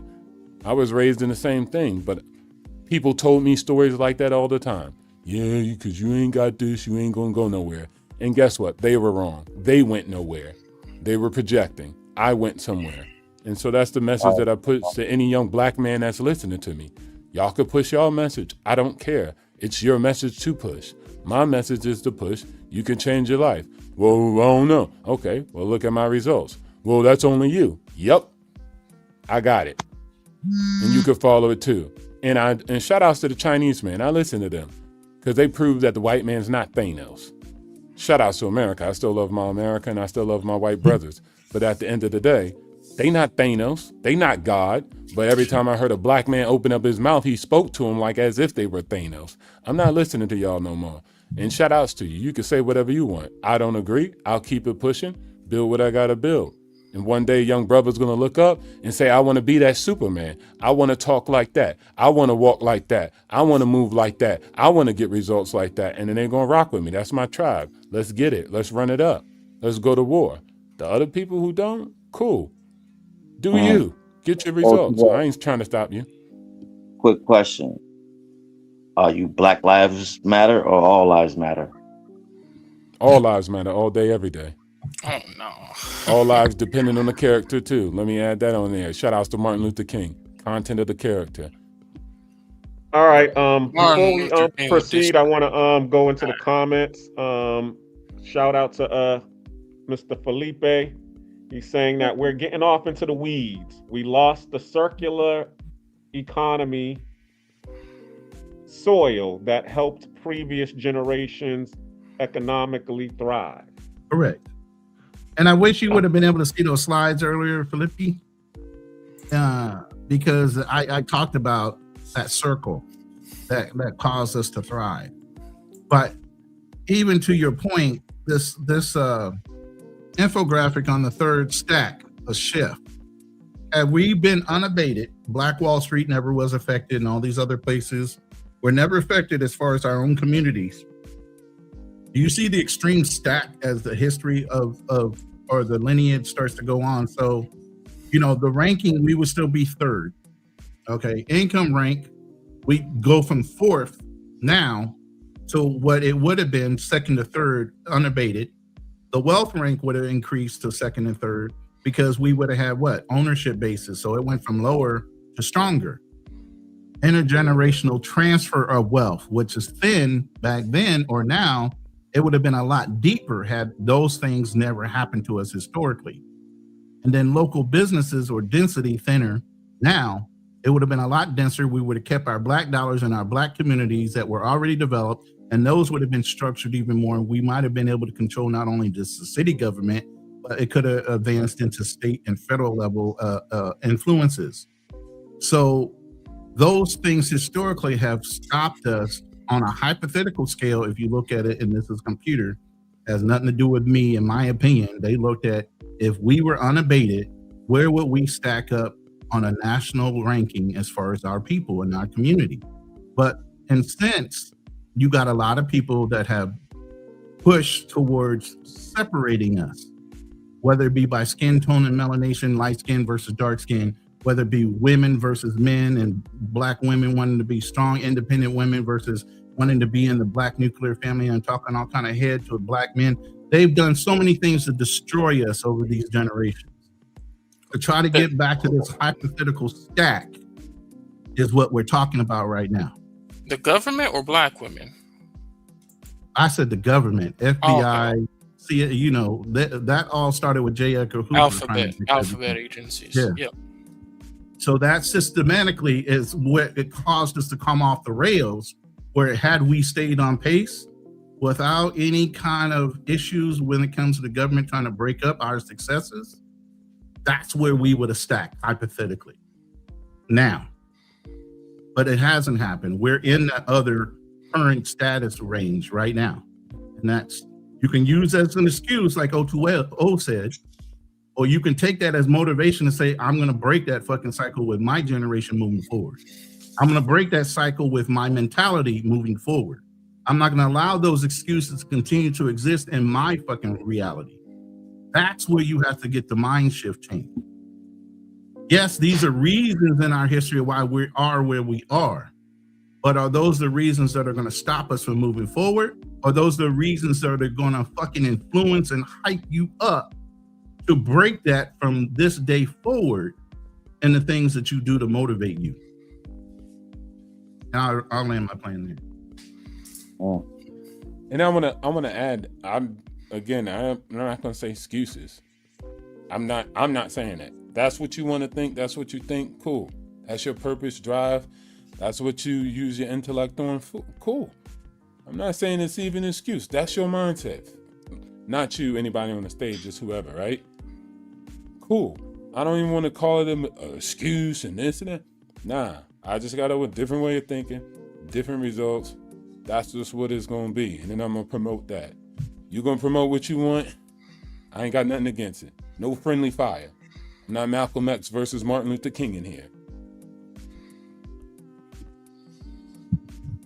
Charlie Chan, you've been over there silent. I don't think Charlie's on the here. panel. Oh, he ain't on the panel no more? Oh, okay. All right. I want to ask you guys about one more topic, like opinions about this topic, because I think it's important. So me and my brother, I kind of gave him this idea, or we were talking this idea of a wealth tax, right? So here's what I'm thinking, right? I do propose that the reason that I'm thinking of the wealth tax is not because it's like I think these people aren't paying their fair share. By wealth tax, I mean billionaires, those with assets over $5 billion or more. I do think they might have outsized political influence. The same way, like, I don't know if you guys remembered Musk. He gave, I think, something like about 380, between 250 and $388 million to the Trump campaign single-handedly. And in that total campaign, the value of that campaign was about $1.4 billion. So in total, he gave almost, 30%. 25% of the campaign donations, and that's just what we know about publicly. We don't know about any undercover gifts or anything like that, right? But because of that, he managed to get himself into the White House. He managed to get the Tesla cars in front of the White House, and through him, he managed to get quite a few people from both the SEC and the IRS office not only fired, but he also managed to get government contracts for Tesla and SpaceX as well, exclusive contracts with the government. So I'm thinking, ideally, if I'm thinking, okay, we do a moving average with the unrealized gains on these above $5 billion over the course of 5 to 10 years. So let's say if they hold an asset that has a valuation of, say, $6 billion for the first 3 years, and then $2 billion for the last 2 years, right? Additional. At the end, the net valuation would be $7 billion. They'd have to pay $1 billion in taxes. They keep $6 billion. But I think maybe the government can kind of step in and own these assets or hold on to these assets, but they still get controlling share where they're able to vote and propose on whatever business or company that they have without the government saying anything. But I do think, I don't know, it's an idea that I'm really thinking about that could maybe be effective, because I do think we're reaching a point where there are certain political powers being concentrated in the hands of too few people, where, you know, APAC proved that right off the bat. What's going on right now? You got the small hats that are controlling. You got the small hats that are controlling what the United States is literally doing on a global scale. Yeah, I mean, it's an unpopular war, but somehow we keep going. You know, we keep trying to help Israel. Did you hear about the secret bill that they tried to come through? The secret defense bill with Israel? Well, Israel already has access to our technology. They literally change our stealth planes while they're in production to cater towards what their needs are. Yeah. That's been going on for at least 40 years now. Well, I'll say shout outs to Israel. But what I would say shout out to Israel. Yeah, shout out to Israel. Shout out to Big Homie. That's what I've been saying. You're a psyos, man. You're a Mossad. Okay, you can say what you want. I'm completely fine with that. But I'm a declarated combat veteran, so we can just look at reality. You have your opinion, I have mine. I'm not even going to call you anything, because that's not what I do right now. So anyways, going to the point, we get money. And we're going to get more money. And then there's going to be people who want to take that money. And that's completely fine. They have the argument. They come up with their formulas, how taxing unrealized gains and etc. Okay, you know, it is what it is. And if they actually get something working, we'll pay the tax and keep moving. So at the end of the day, I'm completely fine. I know people are going to fight for their own interests. They have their own perspectives and opinions. I get money. You worth $5 million or more? What, bro? I invested in that investment you want to tax. No. I made $10 million when SpaceX came out in the IPO, I'm talking about for I made mad money. High worth individuals. I'm not talking about. Yes, I like those people. I'm on their side. Yes. It's not even gonna affect you. It's not even. What you mean? Like Elon Musk made me my wealth. He gave me a 44% gain in the last 25 years. It's not even gonna affect you. It's gonna be. I have my opinion. You have your opinion. I didn't say your opinion's wrong. I didn't say you shouldn't do that. Do what you do, brother. I'm doing what I do. You trying to tell me who I'm aligned with? Nah, I'm aligned with who I'm aligned with. I didn't say anything. I'm a shareholder. He is my principal custodian of my capital. A billionaire. Jeff Bezos. Elon Musk. You're not the part of that class. That's what I'm saying. Yes, I am. What do you mean? I'm a shareholder on a legal document. You could be. There's plenty of people who are shareholders. There's people with $500. Yes, and I'm one of them. Duh. They work for me. You know exactly what I mean. Our interests are aligned. Exactly what I mean. I don't care for what you. I hear what you mean. Hold on, you KB, can say are whatever. you trying to say because he's a major shareholder, he wouldn't be invited to a shareholders meeting just because of his skin tone? Is that what you're trying to impose? No, that's not what I'm saying. I'm saying No. He's not saying that. He's just saying. Go ahead, KB. Say what you. No, I'm saying he's saying that he's not a part of the billionaires club. That's basically what he's saying. You're not a high net worth individual. 10 million. Actually, I am by definition, but you know what I mean by high net worth. Man. You know what I'm saying? But again, say what you want. It doesn't matter what you say. It matters what I do in my life. It matters what I execute. And then plus, I know a lot of people are just financially illiterate, so that's where that comes from, right? Because to say the CEO, all right, so I work for a company, I'm a manager, and to say it doesn't matter what happens to my CEO, even though we're part of the same corporation, is kind of ridiculous. Of course it matters. He is the CEO. He is the principal custodian of the actual shares in which people want to tax, they want to create rules for it. So if that changes on what he has to do, if he has to leverage, if he has to sell out of positions, if it's being confiscated by the government, that's going to affect the actual amount of shares that are allocated to the market in some shape, form, or fashion. But see, that's what happens when you talk to someone who's just talking from the hip and what they believe, which is completely fine. Make up whatever you want, sign the initiative, Make it happen. We'll fight it out in real life. I don't have a But the problem with it. corporation is designed to just make money for the shareholder, not necessarily the custodian or the executor. So Actually, You know, it does Elon because they has all get his paid money in shares. right? I know, You know, he regardless gets of, paid in shares, right? He doesn't. I'm Yeah, aware. they don't even get a But even salary. I'm aware, but even if he gets paid in shares, the company is still going to exist to make money. We're No, not what he does taxing is he leverages It his will shares. change the He wants. situation. Just like last time, there was a major decline in the value of one of the companies because he had a tax event when he paid 11 billion in taxes. So it has an actual effect on it. Duh. But do what you do. I'm not even against it. I could care less. I fight wars all day, every day. People are going to come up with their perspective, and we're going to play it out in the field. I think we're End of kind of story. missing the point. Best I of think luck. we're kind of missing the Put forest together your for the trees. initiative, put together your team, and get your little bill signed. But if not, we still gonna break We're up money. talking about- We still gonna get. basically, We still gonna get. We're what not we want. necessarily. We're earlier. not. Hold on, As you hold see, on. Ronan, Hey, we're we not talked about talking this. about. But listen, we talked about this earlier about corporations leveraging the advantages that governments or even cities are giving them to build industries.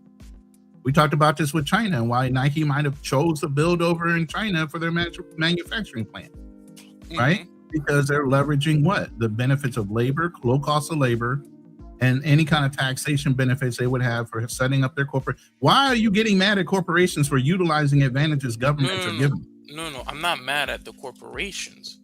I'm not. Then what are you I'm mad not at? mad. I'm not mad, but I'm saying here in America, we're having a situation right now where we have wealth being concentrated in such a way where it's starting to affect our politics, where we see things coming through that are deeply unpopular, but almost seemingly come through regardless of the level of This has been unpopularity. happening since JFK. What are you kidding? Are you kidding me? No, no. Before JFK, that's just. Well, I'm life. not That's saying forever it been life. hasn't happened, but today, I think the difference is today is that people don't trust news media.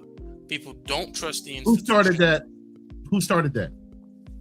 I mean, I Donald think Trump, right? Yeah, since 2016. Fake news. Fake news. Since All he had to 2016, do was say that a couple times on the news media. I remember when it was so popular to say I was a newsman because they couldn't print a story without verification, with any kind of fact finding. Everything had to be verified before they could go to print. Why? Because newspapers feared being sued for putting out slanderous information. Now it's like anybody that's a news person, oh, you're a fucking hack. Or it's first to print or first to put out the rumor.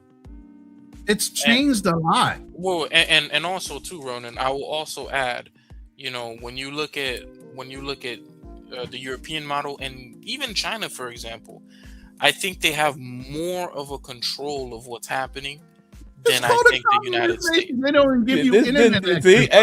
This is what I love, man. See, this is what I ain't even gotta say nothing. These guys say it themselves. Y'all want to be China, be China. Well, that's not what we're saying. But you see, that's not what you're saying. You're being look up to China. That's cool. China's got some good things about it. We could copy. You do what you do, man. That's why I say, man. I don't really have nothing against any position. You want to see this world, everything's doom and gloom, or it ain't right here and there, go fix it. Get busy. Go to work. Right. Stop talking to us. Go get your goddamn, team. Go down to town hall. What you going? What's the plan? What's the game plan? Start crowdsourcing your funds. Start writing your initiatives. What's some things called? Get your pension signed. Go ahead, man. Go get your petition. Get it drafted up. Use AI, LLM. Go use Grok or something. Look, I got nothing against it. I don't care. We still gonna run the bag up. Life is amazing. Shout outs to the 4,400 millionaires that just was created via SpaceX IPO. Like, people are winning out here. And then these were blue collar workers too. So shout outs to the blue collar workers who just ran up a bag. These weren't white collar workers, guys in the office. These guys were on factory floors, ladies and gentlemen. So shout outs to those teams. And they got what they deserved. They worked hard for it. They dedicated. And yeah, shout outs to corporate America. I love it. They're giving us a slice of the means of production. People out here owning shares in a company. And some people might say, oh, it's tiny, it ain't nothing. But it changes the trajectory of their family. It changes their lives. So it means a lot to these people. So I love it. And people who don't like it, fix it accordingly to what you see. I support you. Best of luck. I'm not even being sarcastic. Go out there and build out your life that you say you want. You see what I mean, Black Cleaner? Let me go to the go to the comments. Like, oh, how come we can't have collective blah blah blah? And like, people aren't gonna be on the same page. Wait, hold on. Didn't I just say do what you want to do, Ronin? No, it was a previous conversation that we had. Wait, hold on. No. Don't try to backpedal. Be a man. It's not backpedaling. Don't backpedal. Be a man. Come on. Said, this ain't even real. After I said do what you want to do, I wish the best. You said see Black Cleaner, you can't give people. I don't have to do what you say. No one said that you had to. But when so what? Why did you say see? Wait, hold on. Why did you say see Black Cleaner? What did that mean? Well, because if we as two black people can't even be on the same page, that I told you to do what you do. I don't have to be underneath your page. This ain't a dictatorship. No, you don't have to be underneath me. You're not underneath me. I don't have to agree with you. I don't have to work with you. I'm not working against you. I said do what you want to do. There's other people that could work with you. See what I'm saying? This dude's a low-key communist party. Communist? Because the moment I said, I wish you the best, do what you want to do, he said, see, you can't get people, they don't want to do it. I don't have to agree with what you got going on. I'm not going against you. You just said earlier that you're part of that class of people and that, I'm up for a fight. And do what you want to do. Does that even sound like somebody who's actually interested? Do what you want to do. You clearly. I didn't say you stop. And it's cool, but I'm just saying that's why we can't do things. But look, okay, but look, you all right? Watch this. That's why you watch this. You said that's why we can't do it. Checkmate. No, good. No, I didn't say that. Good. You won't do it then. See, I didn't. You won't do that. So it ain't even a problem. Hold on. All right, let's break it up. What I said. Let me say this real quick. Let me say this real quick. It has nothing to do with on that topic. It has nothing to do with that topic. All right, go. What I'm going to say is black people in itself already knew that there was a problem within our own community, or they wouldn't have had what they call cotillions, where black wealth in the South was circulated within black wealth of the South. They had cotillions set up so daughters and sons of wealthy individual black people and black families could keep their wealth within those families that knew how to control it best. Because they already knew that it couldn't go out to the masses because of the mentality that we had overall. Now, you could call that bougie or you could call that having foresight, whichever way you chose. But there was a reason why those societies were set up a certain way, because they knew in general, the general public didn't know how to manage it. Let me go to the comments. Shout out to Mr. Felipe again. America is an inherited wealth economy. Most black families are page one rewrites each generation. What do y'all say to that? Yeah, the information's not passed from one generation to another anymore. And that's the whole point of why I brought up listen, let me finish. This is the whole reason why I brought up the black cotillions and black society as a whole in the South. This is where everything propagated from. You had the South, Negroes of wealth, keeping the money within themselves rather than spreading amongst the community because they already knew what was going to happen. America is a country most societies and most cultures, I'm sorry, just a black community. I'm going to say it straight up. The black community is a rewrite because they don't know how to pass on financial wealth. They can't pass on a legacy. Somebody said earlier, most inheritance is usually about 100K or less if they have a life insurance policy when it comes to transfer of wealth within our community. On average, I'm not talking about the ones that know, because obviously they're giving a lot more. They own homes and other things. There is generational wealth there. But our community is in fucking shambles. So yes, it is a page one every time a new generation is built because they're not transferring that shit up. There's a whole bunch of hateration. I've delivered plenty of life insurance policies where the family just took what they could for immediate gratification on wealth and left their fucking rest. They didn't give a fuck about it. And you worked all your life to build it all. Also, we're fucking beginners in this game for some of us. I also Go got ahead. to add a little bit of nuance to what Felipe said. I don't think America is an inherited wealth country. Um, Statistically and just data, I know, right? Statistically and just data wise, that's just not true. In fact, like if you were in Italy and Spain, that would be true in Italy and Spain. But here, people's fortunes rise and fall. You know, most people aren't rich 3 generations out. But in this current America, it is becoming more that way than ever before. But not in comparison to a place like Italy or Spain or even Germany, where that shit just gets passed on and on and on and on and on. And, you know, sometimes those economies are fairly stagnant. So that wealth just kind of locks up. And it also helps too that we never had an aristocracy in this country, not an official aristocracy. So that wealth is broken up even more. In the UK, it's way worse because you had an aristocracy. Bro, you still have people who own huge 90% of UK land, or 95% is, you know, held by what, a total of 200, 300 families in total, because they had an aristocracy. They never phased that out. So, yeah, there are benefits and negatives. Yeah, shout outs to America. Definitely, it's a story of rewriting. But people gonna believe what they believe. So do what you do. If you believe it is because of your family and etc., okay, whatever. We know the data. Well, we don't know, and you ain't got to believe it neither. So that's cool too. But the data just says what it says. Most of the wealth is lost. You know, generational wealth is one of the biggest goddamn myths. Everybody fails. 90%, you know, like there's a small fraction that allow, you know, such thing to happen. Like the Rockefellers is only one family that actually is still around doing quite good for themselves. How many families are there in America? There's a lot. So at the end of the day, you spoke on a you know, being Rockefeller. a millionaire, being a high net worth individual, it's like a hotel. People are checking in and checking out all the time. Most of the people who became millionaires or billionaires, at least 58% of them had zero money inheritance. Even if you go to the next 29% or 28%, those percent only receive $25,000 and under. And then when you go, it's almost like 12% where they're getting crazy amount of money. And again, that fails third generation by a rate of 90%. Give or take, pluses and minuses in either direction, it's still by a large margin. Most people are one page rewriting. But you want to blame it on your family? You want to say this? Say it. Do you? Wish you the best. Nah, but a lot of times too, but not for nothing. I'm not taking shots at you, O2O, but you sound like I'm living my best life and I ain't going back to fuck with you. Yep. He's right. And I am. And then, Bro, but the that's what you difference sound about like, me, bro, on dogs. That's what you sound like right now, dog. Facts.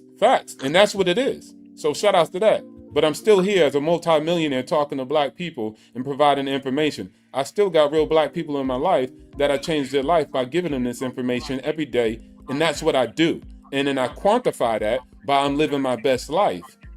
Because that's an actual example and the results of my hard work and determination. But I'm still here, not saying I live my best life and F y'all, and I'm not on this conversation, and I'm not going to be on the panel talking to y'all. But I'm actually talking to you guys.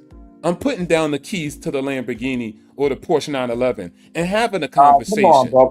Cut it out. Because now you sound like you're No, looking it's down. not cut it out. I'm just saying that's what it is. See what I'm saying? A black man can't even be winning. He can't even be congratulating he ain't himself. say that, I'm man. still giving y'all the fundamentals. I'm just trying to articulate, hey, I'm having a good life, and I'm not just turning you off. I'm putting down the keys to the 911 because that's what we do in real life, and I'm having the conversation with you guys. Period. And anybody else. It's not you guys specifically, but, you know, Charlie Chang, and I'm Bro, here. you sound like right now you were reference to your own people as you people. They are you people. Yeah, they are you people. Because I say bunch anybody. of individuals. I say That's mindset over everything. They're we individuals. are They do united. whatever they want. This is the problem. We're not united. So they are you people versus us people. We are actually multi-layered as a people right now because there's so many people going different directions. We're not united. So when you say you people, you can't be offended because you probably aren't those people that we're referencing. but you're taking it as an overall community. There is no community loyalty. This is the problem. We're looking for community loyalty in everything we say when the community is not loyal to you.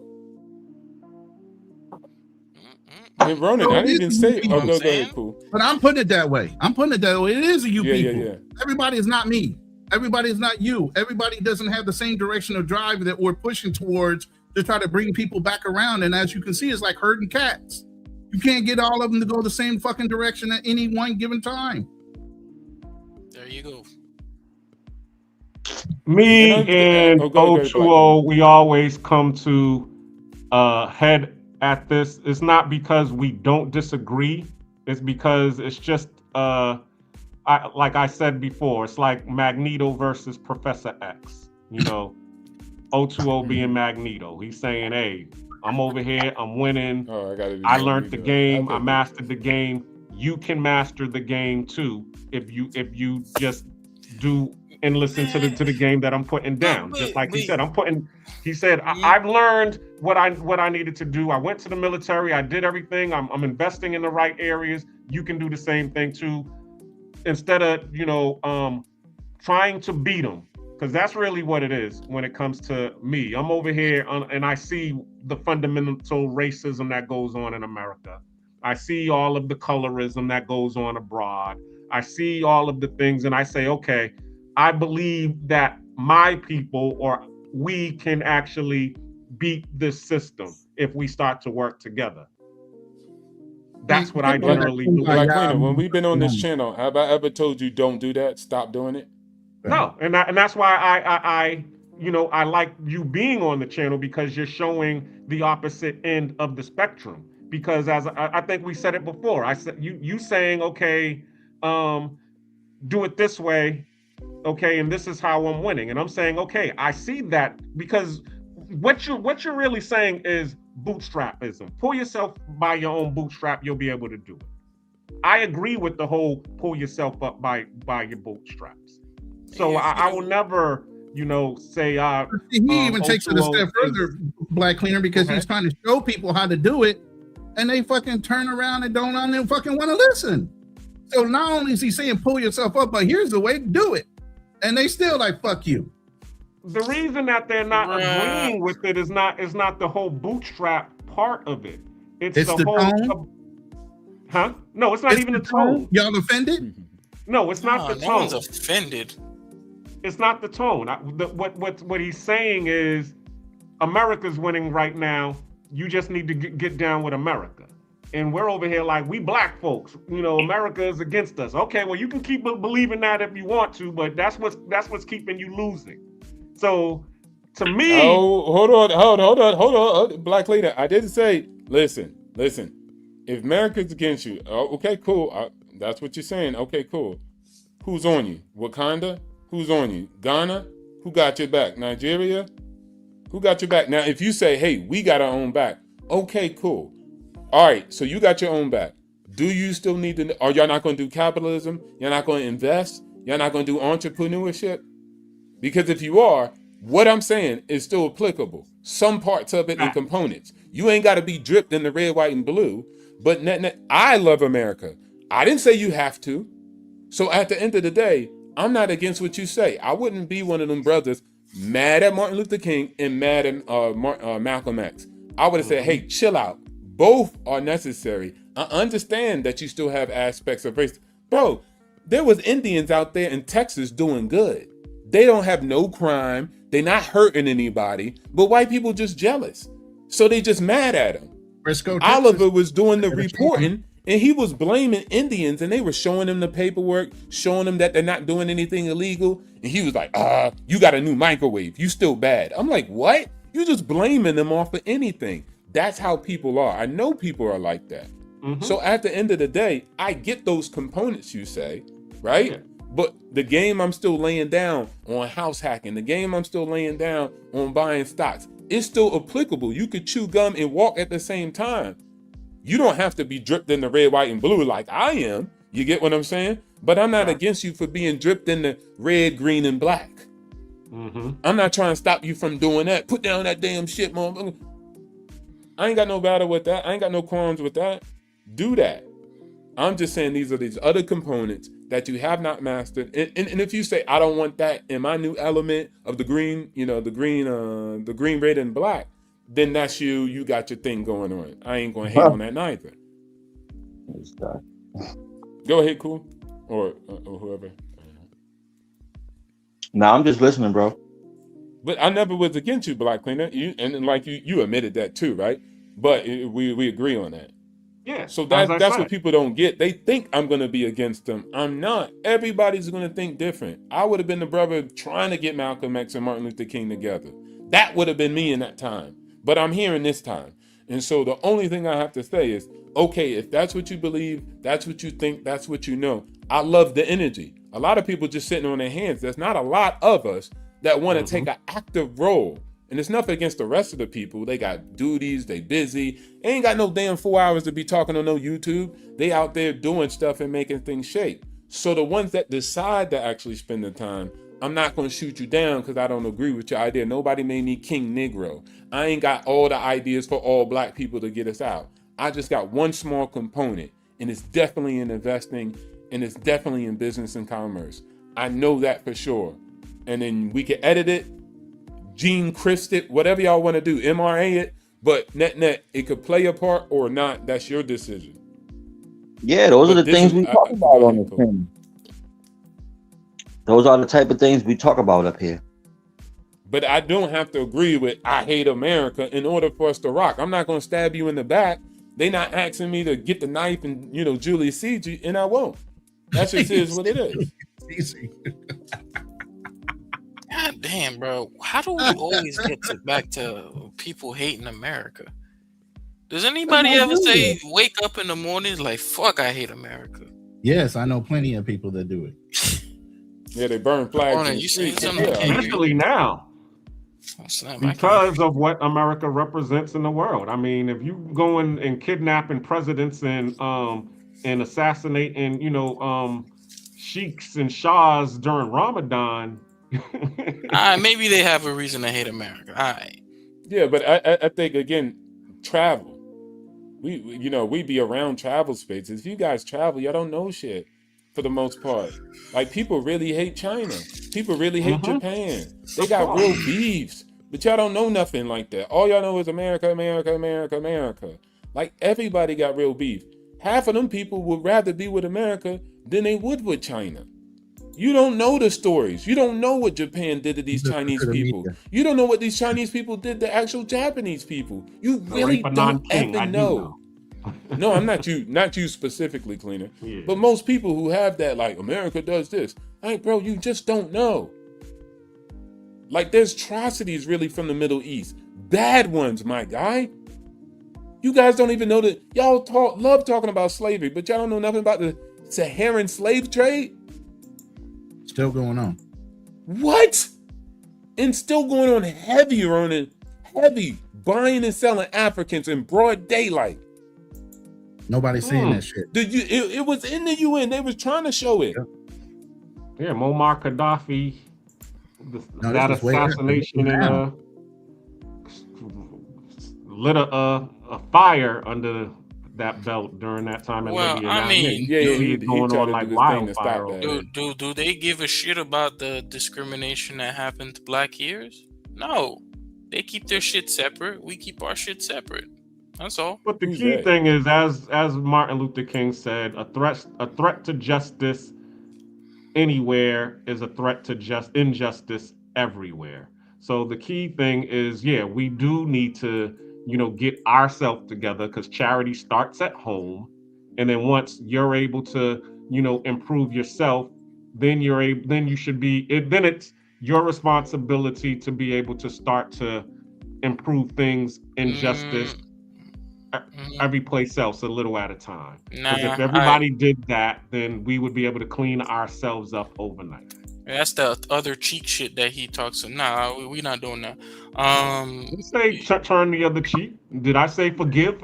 No. I mean, yeah, but I'm just no, because the thing is, even when you look, like I know, for example, I remember this particular thing that Gap did, Gap polls, and they went around polling black people, and black people were saying, oh, the greatest thing right now that we're really focusing on is ICE, immigration. And then they went over and they had asked the Hispanics, and they don't give a fuck. They said the number one thing that concerns them is the economy. Don't give a fuck more than these people, because the bottom line is they're not gonna show up for your politics. Don't show up for their politics. They're not gonna do that. But I just found it was interesting, even in that video that you showed earlier. Like, you guys up here, black guys, are talking, bro. You're good. First of all, it was the white woman who had that situation, right? That sparked the stuff off, right? Which situation? In the Tulsa Black video. Wall Street situation. Yeah, it was all about an right? elevator incident. Yeah. Yeah.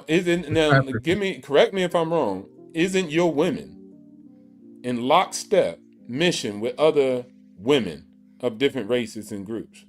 So you still thinking in race? You think black women are only still thinking in race, or are they thinking in gender? I would say that. I mean, are we talking about after the feminism? No, I don't care about talking about feminism. I'm talking now. Talking now in reality. Where are black women? Are they lockheed? Aren't they in a contract with white women specifically? It's not with white women specifically. It's with. I mean, it's as all we women. were saying. It's within the system. It's what they're dripped in the red, white, and blue system that you're talking about. Hey, this system is making me comfortable. No, they're dripped in that. I'm down with this system. This system is giving me job security. This system is giving me all of these economic safety nets. So I'm down with the system. Later for everything else is okay. So it's only you black men. You either meet the system or you beat the system. And if you can't beat, so it's only you black men then, right? So like, why? Okay. Hold up, OTO. Did you say once again, bro? You just referenced, and it's only you black men. Did you just say that? I'm talking about the situation with the black women and the black men. You said it's only you black men. Like, you sound like you're separating yourself from your own race, bro. If I am. That's weird, dog. The way you word okay, that, we heard you. I'm weird. Okay. You can be weird, and I know you're gonna be what you want to be. I respect that. So do you in life, always. Okay, thank you. But go ahead, weird. KB. No, okay, go ahead. Oh, black cleaner. I'm weird. I sound weird. My question for OTO was, you said I'm just bothered by that you people shit. I know. I heard you say it a couple times. Go ahead. So my question is, but my track record is there. So your track record and what I do matters more. But go ahead. So my question for OTO was, why? What makes you come to that conclusion? Like, what's the logic behind it? Because you said something like, which one? You don't. So you were saying that you think that black women, they're more. No, I was asking KB. You just asked me which one, and I'm saying the I don't think. I'm just asking because I'm trying to know what y'all think. Oh, okay, my bad. Are team or are they not? Are they with white women? And this is what I'm asking. Okay. Are they with the women movement? No, sisters, it's not the we women movement. It's with the system. So it's not there's no women movement. It's only just a system movement. Say it again. You black men. The fuck was that? there's no women movement. It's just a system movement. We're with the system. That's what they say. I mean, women say that. Yeah. I would come on, the black cleaner. Go ahead. The black cleaner, like, black women, they had to have their own separate things from. Because I could have swore they said they hate the patriarch anyways. And mostly men, but man, most of them don't. Bro, just put that patriarchy shit to bed. It's not even a serious argument. I don't even pay attention to it. But it's what they say though, right? Or no, they don't. They could say they like nice guys and they don't fuck on the first date. Just let it go. Okay. So I wouldn't say black women are more in line, because in my opinion, at least from what I've seen, like, black people, at least in the professional scene that I've seen, it's like, damn, bro, they're kind of like on the bottom in a way. I see that in reality. Yeah, it's true. Like, in most, when it comes time to get chose, black dudes who are successful, who got something going on, they tend not to fuck with the white. They mostly go with black women. All right, we're getting off the Yeah, a little bit. Yeah, but again, most black men go to black women. They don't go all out. And most wealthy, well-to-do black men are with black women. You probably thinking about people in basketball, and even them, they still are mostly with black women. So it's just like that's not even accurate. Maybe I just notice it more when it's biracial. I'll concede. Yeah, because you probably, that's what you focused on. You like girls who racially ambiguous, big booty, and that's okay. But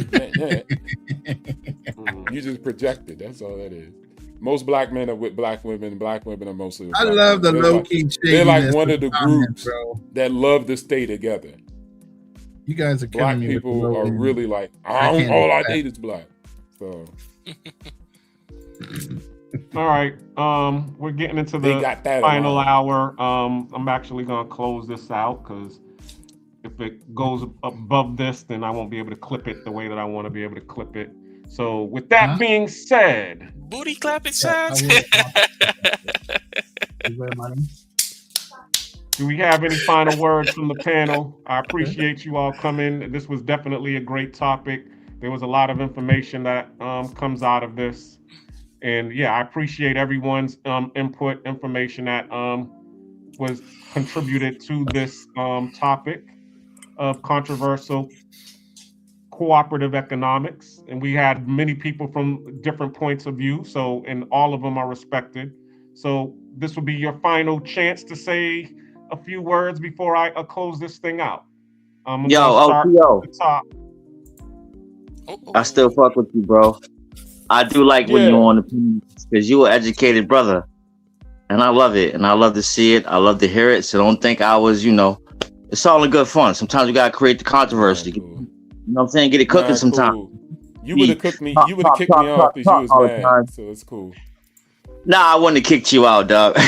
No, I'm saying like if you really was mad at me, right? Like you would have been like, get out of here. So I knew. Right. So it's not that serious, bro. Yeah, it's not that serious. So yeah, shout outs to you though. But I'll rephrase my verbiage. I get what you're saying.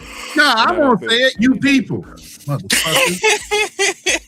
Hey, yo, Ronin. Yeah. Fuck you. And let this be yet another reminder. No matter how much money you got, y'all know the Boondocks spoke. There's always nigga moments. Yeah. Hold up. I think I even got that soundbite. Hold up. I think I got that soundbite. Hold up. Is this it? You have experienced a nigga moment. There it is. Well, on my closing, if y'all want to do it, do what you got. Y'all, see? If y'all want to do it, then do what y'all want to do. Yeah. No. But I like that better. Yeah, you like the y'all better than you. Okay, got you. So, Sounds group more economics, any economics, economics, I love it. So if anybody's going to do it, I support it 150%. I'm going to say something just to rile people up. Shout outs to Israel. And then we just keep running up the bag and we keep winning. Well, they signed a treaty. That treaty was winning. $300 billion to Iran. I said it to get people riled up, KB. So shout out to everybody, man. And anytime it's about economics, investing, I'm here. And so I really appreciate you guys for having me. You could have kicked me off. So much respect. All right. Yes. Shout out to everybody. Oh yeah, and don't be listening to people who got like Kansas City Chiefs, posters in their background and stuff like that. Because who the heck even like that team? Let's be real, bro. Man, how they next to a Filipino flag? Not only do I fly this flag, We're but the I'm American flag. but I'm sitting all over in a whole nother fucking country while I'm doing it. What the fuck? But don't listen to me. That's bad. That's worse. That's Ronin the bandwagoner. Up on the fucking side of a mountain with that's when he got the flag. Listen to him too. He ain't give a fuck about Yeah, I didn't see the flag before when you had the studio, so maybe right That's when they because won. That's because I was in America when I had the whole studio thing. When that was all set up with my rifle behind me, which I miss. I miss my bullet therapy Man, I'm missing so much shit. I can't wait to get back to America. What the fuck? You got any final words, KB? Nah, that's it for me. All right. Yeah, have a Well, good night. Yep, you have a good night too, fam. We'll see you the next time. Just to close out, thank everybody for tuning in on this Monday night. Make sure you tune in next week, live at 8 o'clock, to Nate the Black Cleaner. Real Talk with Nate the Black Cleaner, co-host Keen. Yep, next week, since it'll be Father's Day, we're going to be having on Mommy Issues Monday. We're going to be talking about Father's Day. Yep, daddies, Daddy Day, ghost dads. We're going to be talking about all of that. Stepfathers, suckers, all that. Right. I was wondering. So if y'all got any, y'all want to go ahead. Hit him with that music before we close out, bro. Hey, Black Cleaner, I sent you an email with a whole bunch of variations on your thumbnail. Okay, appreciate that. I'll see you later, brothers. All right, see y'all later. Play that theme music, bro. Yeah, my final words on this in terms of cooperative economics. We've been here. We've got it. We've lost it. We can get it back again, as Keem said a long time ago. So the name of the game is to be able to just start doing that. There was a O.W. Gurley who started Black Wall Street. There was a Bioho who started Palenque. It all started with one man, doing all of this, and it created the momentum. So it's up to you. It's what you're going to do in order to create the cooperative economics. Are you going to sit there and, say, woe is me, we can't do it, the government, or are you going to, pull yourselves up like by your own bootstraps? Or are you going to get down with America and join the gang? You know what I'm saying? Put the shirt on or not? Exactly. But the key thing is to be able to do something, take action. And that's why I have these, discussions on this channel, is to be able to to peel back the layers and talk about a lot of this stuff, and to see the different personalities and the different point of views on this topic, and then we can make a decision and choose our path from there. So with that being said, I just want everybody to understand that we definitely need to come together. We definitely need to have our cooperative economics and rebuild what we lost. One person in the group said the video that I showed how Black folks lost $500 billion, basically, when he was talking about the Tulsa, Oklahoma massacre. But there was other Tulsa, Oklahoma massacres. So if you're thinking that just that one lost us $500 billion, okay, what do you think that happened when in the Wilmington massacre? What do you think happened in the Rosewood massacre? What do you think happened with Osterville, where Lake Lanier was created? What do you think happened in Forsyth County when they ran all of the Black people out of Forsyth County, or the place in California where they poisoned the well and got all of the Black folks out of? So it's been done over and over and over again. And we could have the woe is me attitude about it, or we can have the, as he said, stop being, blaming the victim and become the victor. Okay, this is what they did. You just learn from it. And that's really what this whole thing is about. It applies to economics. It applies to love and relationships. The whole thing is, are you going to sit there and say, okay, I'm not going to do this again. I'm not going to trust it. And I'm just going to be this way. Or are you going to say, something, they did this the last time.